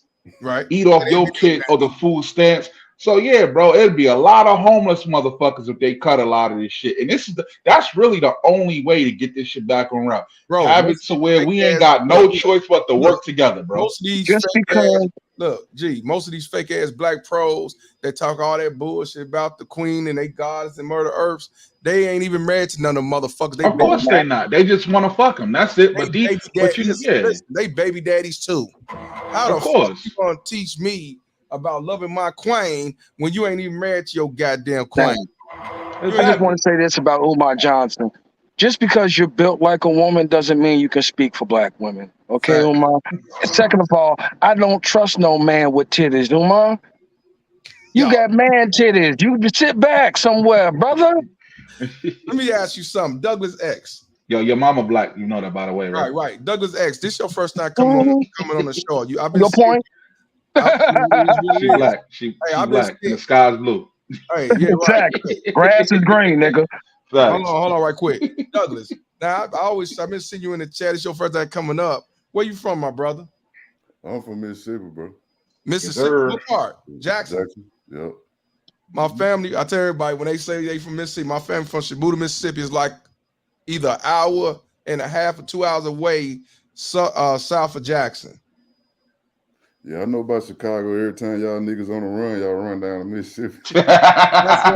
That's our first home. That's what most of our That's where they came from. Yep. That's where we come from. Tennessee, you know that. Yep. But that's where most of our family comes from. So I mean, shit. We know what y'all call Chicago. Y'all call Chicago North Mississippi. We just coming back home. Bro, my family. Yeah, y'all come down every family. Yes, Doug, you ever heard of Shibuya, Mississippi? I ain't never heard of that one though, man. Shibuya is 30 minutes away from Meridian. It's right. It's I know Meridian. Yeah, right. I know Meridian. 30 minutes away, small town. That's where my mom's from. It's a country. Seems like we all related and shit. I grew up going back and forth out there from Chicago. It's near Waynesboro, Meridian, Quitman, all around that area. All around down by that base right there in Meridian. Yo, what ghetto Indian bitch they named that town after? Man, I don't know. Shit, Walmart. Shit, I give a fuck. So Walmart, Mississippi. I was just thinking that Maria, Mississippi is a great place to have a secret family. I'm gonna look into that. Hey, got a lot of red bones down there. You look for red bones, boy. Got plenty of red bones. Oh, you said red bones? That's all you had to say. I'm going down there next week. Tell about them red bones down there. Hey, Douglas, so, let me ask you this: you call yourself Douglas X? You with the Nation of Islam or 5%er or what? No, actually Hebrew. I just Hebrew. I dropped the name because that's my slave master. So I understand. I'm a Hebrew. Not so much like in the count, but I feel like a Hebrew is really our bloodline. So I'm more of a Hebrew like that. Yeah. Okay. So did you start coming on here when the brother I had from DC, or you been on here before then? I had I forgot his name, forgot the brother's name. I did an interview with him a couple weeks ago. Shout out to him. He's Hebrew Israelite. But you know what? Let me not say that because I realize it's different fractions. Yeah. It's not necessarily the same, but he out there in DC. I got a call. I supposed to call You them. talking about the one that cussed out that girl Yeah, he ISUPK, right? I believe. Yeah, Right? ISU. Yes, I'll say. Yeah, they out here in Harlem too, man. Yeah. Captain Tazariot. Yeah. I met him before. Yeah. And Tennessee also. But yeah, shout out to you. But I appreciate you. Do you have a baby mama Terrence? I know you probably see them all in Mississippi. There's a lot of them out there. But do you have a baby mama Terrence? No, I never really got caught up in it, bro. Good. With you. That's good. Be proud. Put your fist up when you say that. I ain't got them problems. I never got caught up in it. Now I have had 2 or 3 babies aborted without my permission. So you had paternity fraud, not paternity fraud. They stole your sperm. Bitches murdered my baby without my permission, basically. Oh, they had abortions. They had abortion. Oh, they murderers. Oh, yeah, murderers. A lot of them murderers now. Baby murderers. Baby killers. Everybody on this panel, if you think you know about every baby you made that got aborted, she ain't finna tell you. Nah, hell no. Douglas, how many babies did you made that and got aborted out your mouth? Hey, yo, Douglas, peep this, bro. You know, in New York City, right? I'm in New York City, right? Yeah. The black abortion rate here is higher than the black birth rate. Well, I believe that. I believe it. So they want. Yeah, and it's the chicks. Yeah, exactly. Mm-hmm. So it's really serious, bro. Like what's happening is really serious. And to talk with Mr. Palmer, I used to be on Dennis Spurgeon panel a lot too. But right now I do a lot of studying and stuff like that. I work in game development. I just graduated in one category of that, and now I'm going into the computer science programming side of it. So probably why so much I haven't been on his panel. But like I say, I spend my time getting educated for the enemy. You know what I'm saying? 'Cause I think that's what we need to do. And because these women, they getting their degrees, I think this is why they said with affirmative action, they had multiple reasons, but another reason why, because these black women walking around here talking all this shit about their degrees, and now they ain't really got to let your ass in now. It ain't just I debunked that a week ago or something when the bitch talking about the PhDs, but black women got a bunch of PhDs and it's only 1,500 with PhDs in the nation. And they say they smart. Yes. Some bitch on Twitter that won't come on the show but talk shit to me. Yeah. When I was in college at Fort Valley State, most of the PhDs were black men. Yeah, I don't entertain that, man. But they made it like 40% of women, got PhD. Yeah, 0.21. It ain't even 1% of black women who got 0.21% of 1%. You said 1,500. I'm looking like, bitch, that's so insignificant. Like you should just be quiet, bitch. Sugar Bum, shout out to you. If they are the most educated class in America, then why your children don't? How we over 40 and still having women problems? This is not woman problems. Father alienation is not woman problems. Hold on. Let me handle this one. Because we get stupid bitches like you to spend money to talk. Bang bang. So I'm gonna ask you a question. Sugar Bun, is that you in the picture? I just want to ask you. Ratchet as shit, bro. Looking like Dumb Donald. Looking like Mushmouth. Ratchet as shit, bro. That's why I said you can't, bro. They never lose an opportunity, bro, to make themselves to prove us right, bro. I tell people, you don't even have to argue with them. They will prove you right instantly, bro.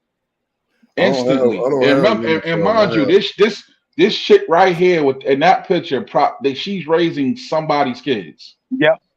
Well, raising my man's kids. I travel the world, and the only woman that cover themselves and that held that high status, a woman in the Muslim world with that veiled up. Mm-hmm. So outside of that, if a woman, especially in the Western world, if a woman presents herself to the public with her face covered, especially something like a ski mask or something, that lets you know where that woman is at emotionally. That Emotionally, means it's she's a lot going on. So, that because means she's women in the probably gonna Western ride world, you. they use makeup and the fake eyelashes and the hair weave and stuff to present the best. So if we have one that's not doing that, like on the real, what does that say? Well, And look shout at the out, thumbnail. Look at the thumbnail. She look, looked like she Yeah, yeah. raising terrorists. Ain't nobody got no problem getting on women. What we have a problem is getting decent women. If you really listen Hold to our on. conversation. My Chinese wife is upstairs with my dinner waiting for me, Sugar Bum. Yeah, I shout out. Hey, already but knocked down hey, one. look, Got I another one on the appreciate way. Sugar Bum donating. About 9 or 10. Sugar Bum never donates shit, so I appreciate it. Shout out to Exactly. Sugar Bum. Bitch, you Shout out to finally Sugar did something useful. You did a good job, bitch. Bum. Yeah, hey, I fuck with Sugar Bum. I don't mind her being on here because Word. she just donates. Hold on, read this next comment right here. I like that. I want to. This 0.021%. brother polite situation. Hold on. All right, shout out to Spring Timber, $10 donation. Kareem is right. Look at Brother Polite. He just pleaded guilty dealing with a minor. He did not plead guilty. He didn't show up to court. They rescheduled or stressed it out. He didn't plead guilty yet to dealing with a minor. He didn't show up to court. I know a lot of people saying he did, but he didn't. Yeah, because I remember when that story came out a couple years ago, they were saying they found his DNA on her clothes and all of that stuff. I remember that. First of all, I blame the mother for having your 14-year-old around a grown ass man at night anyway. She should be locked up too. But I ain't saying he didn't do nothing. What I'm saying is he didn't plead guilty yet. That's all I'm saying. I don't want nobody thinking. Yeah. I get people talking about, but he didn't plead guilty yet. He didn't show up to court for whatever reason, and his lawyer rescheduled it. But I am waiting to see, is he going to plead guilty? Be smart. I'll just go to jail. I'm not for plead guilty to that shit. Shout out to you, my brother. Can we at least point out that when dealing with a single mother, you have the potential to put yourself in a fucked up situation where whether you did it or not, you will be convicted of some fuck shit just because they got an attitude? True. But I have to blame him for I'm gonna take her out and get away from your funk, because y'all can't get along. And you took her to a party of grown-ups, and then you drink alcohol with her. Yeah, that's Lord, crazy. I didn't know all that. Yeah, that's Oh what shit, book that ass. I didn't know the details. Book Hey, that Judge ass. Palmer. Talked about it. And they saying that she said Judge Palmer. that he drugged her too. Go ahead. Judge Palmer. Hey, I want to put this out there to all the brothers on the panel and everybody listening in the chat right now. And I live by this rule. Right now, and I made this rule because this situation like Polite, I got a son. She talking to other people. Other states could have somebody in the house over my son and our kids. So this is a rule for us. This is a rule, and this is how we stop the BS from going in the culture further. We as the men, this is what we got to start doing. If you can't talk to a single mother and she's still raising the kids. If she's still raising the kids, you got to talk to her. You got to tell her you need to go you serious about being in a relationship with me. I travel the world. I do A, B, C, and D. I got my credit right, this right. I'm educated. You gonna really want to serious about being with me? Go down there to the county and get a custody to the father. And then I know you ain't a real BMT, and maybe we could do something. And that's how, or they got to have the kids already out the house, out of high school and college like that. Then we can talk. But if they got one, I don't care how fine she is, how good the loving is, fellas, how good she gonna treat you. Tell her she's serious about you. She got to get a custody. They can do it online. Go online and schedule an appointment to get a full custody to the father if she talking about being with you. And then this one, you might have a real one too. You see? Hold on. Before you continue, hey, do not time out Sugar Bum. Do not block her. Let her talk her shit because y'all respond to her just as much as she talk her shit. Yep, She has the right. She has the right to speak her piece. She has that right. That's why I love it when she come in here and get y'all triggered. So do not time her out, please. She don't deserve that. She is contributing to the channel. She actually donating to the channel, and she actually come on this motherfucker. So I mean, yeah, y'all respond. And remember, her mama black too. So Exactly. I always point that part out. So she acting just like her mama. So you can't really hold it against her.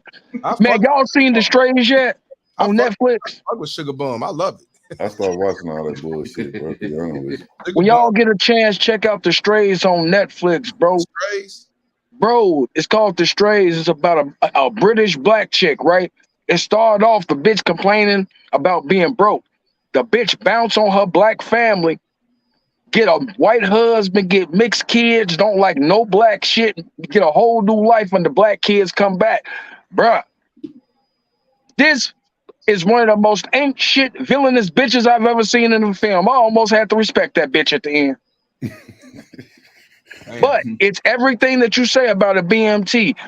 It's like what we talk about, it's not just in our circles no more. They portraying it in the media. Everybody knows now. Everybody. Well, yeah. Oh, yeah. I always tell everybody, Sugar Bum say she don't have no kids. So, I mean. That's because nobody wants to touch you, you slimy piece of crap. She got a boyfriend. Nah, they probably because she aborted 44 of them already. She probably have abortion every other week. Listen, she ain't got a boyfriend, she got a hostage. That motherfucker is a homosexual, nigga. Hey, no, y'all got to peep game, fellas. Hold on, real talk. Y'all got to peep game. I'm being real with you. She might be the child, and her father was alienated, and she might be looking for her father on the real. Well, And she it's needs to look disguised somewhere as else. that. This ain't the place. We're horrible Listen. people. Hold on. Listen. I'm giving you real game. It's disguised as how she did it. But think about it. If you was alienated from your father and you didn't know where he was at, and you was going online and Facebook and stuff, what would you think? This is the biggest show with men talking about father alienation. You would come here to see if your father here, and that's real. See, this is another. Listen. Sugar This is Bum, another I'm not resource your dad. that I'm Judge too cute to Palmer be your dad. gives to the community. Because kids that might be looking for their father alienated, they come to shows like this, and they might be like, maybe one day my dad might get up there and talk or something, and that's real. She could be like that. I want one of Kareem's strays to come up looking just like him, and just on the panel, and then they just look across at each other like, yeah, and just keep it pushing. Hey, check this out, man. I gotta get my ass on the couch. I didn't realize I was going on 70-30. It's almost 3 hours. Nah, you stuck with us. No. Nigga, I'm finna take my ass on the couch. Palmer, you gotta get 501c3. You helping Palmer, out the we were just community, about man. to Get some of roll that up, money, nigga. That's man. how you do.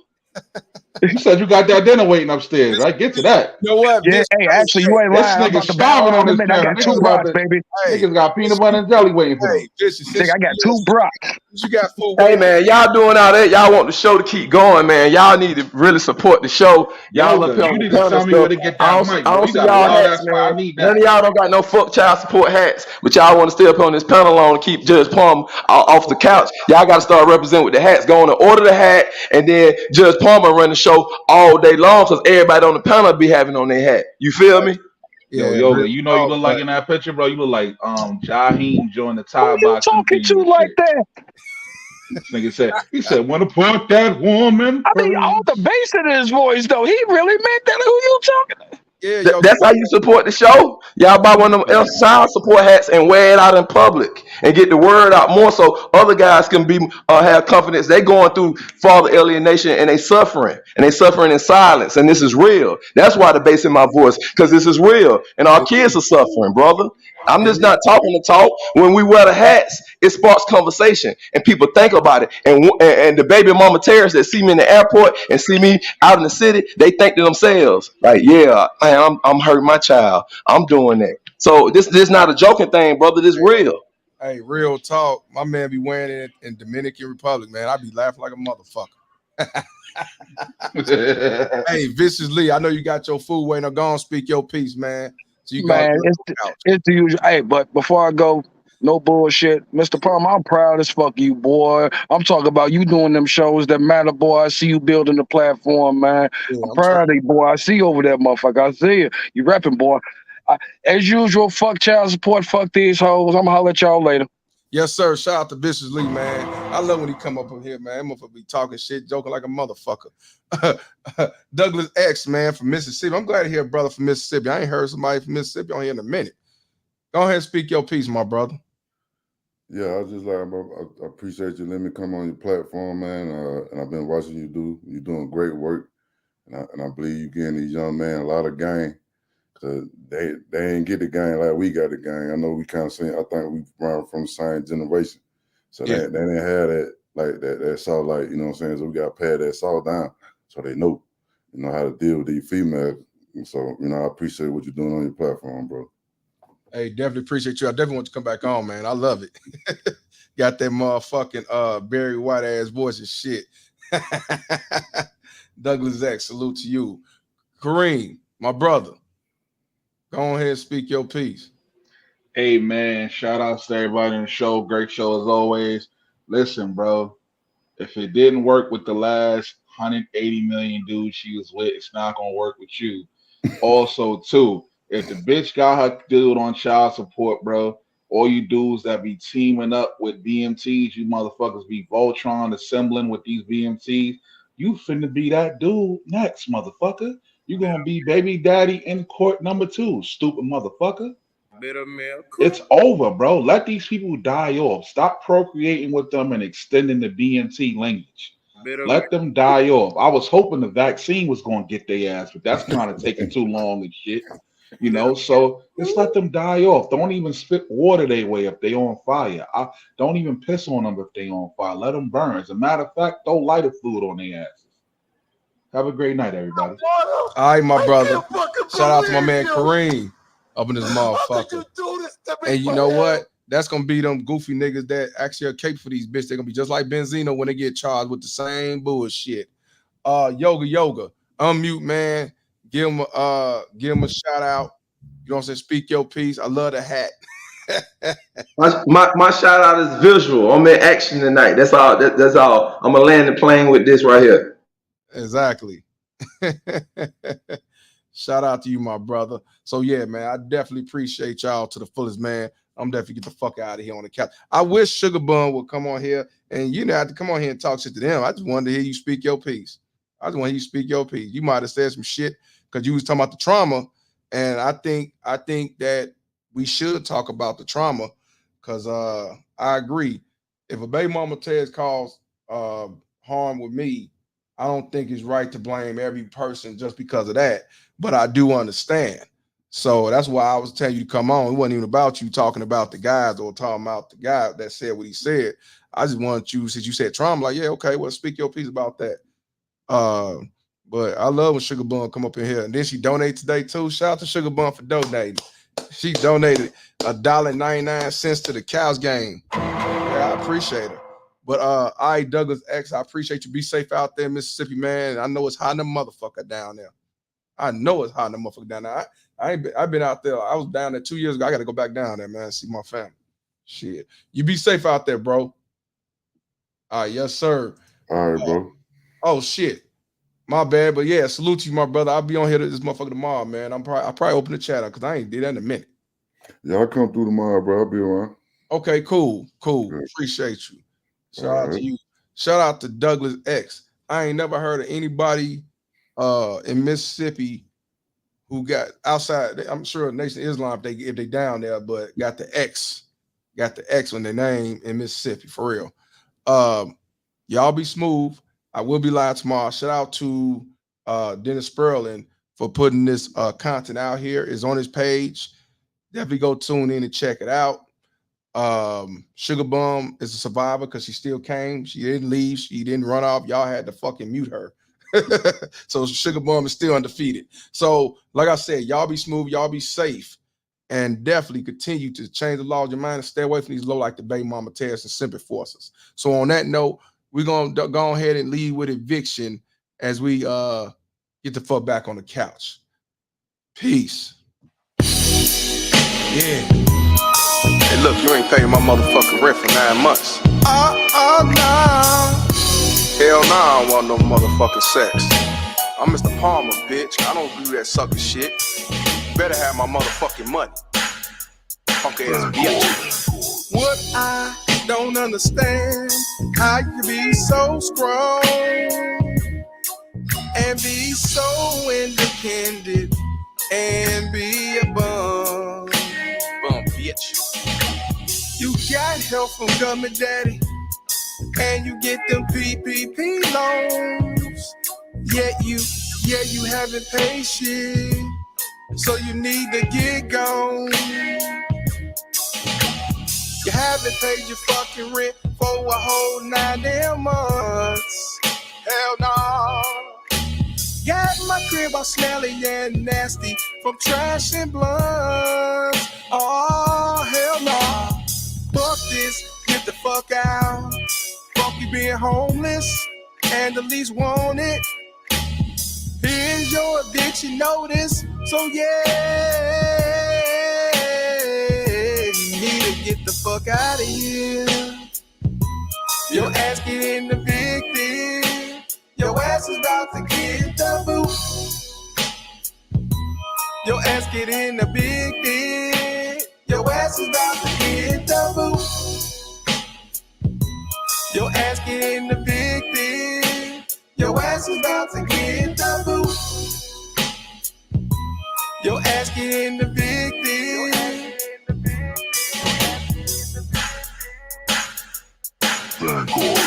Evicted.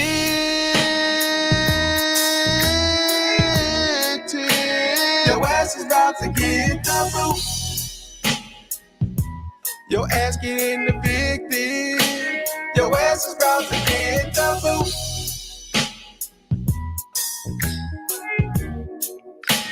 Your ass is about to get the boot. Your ass get in the big thing. Your ass is about to get the boot.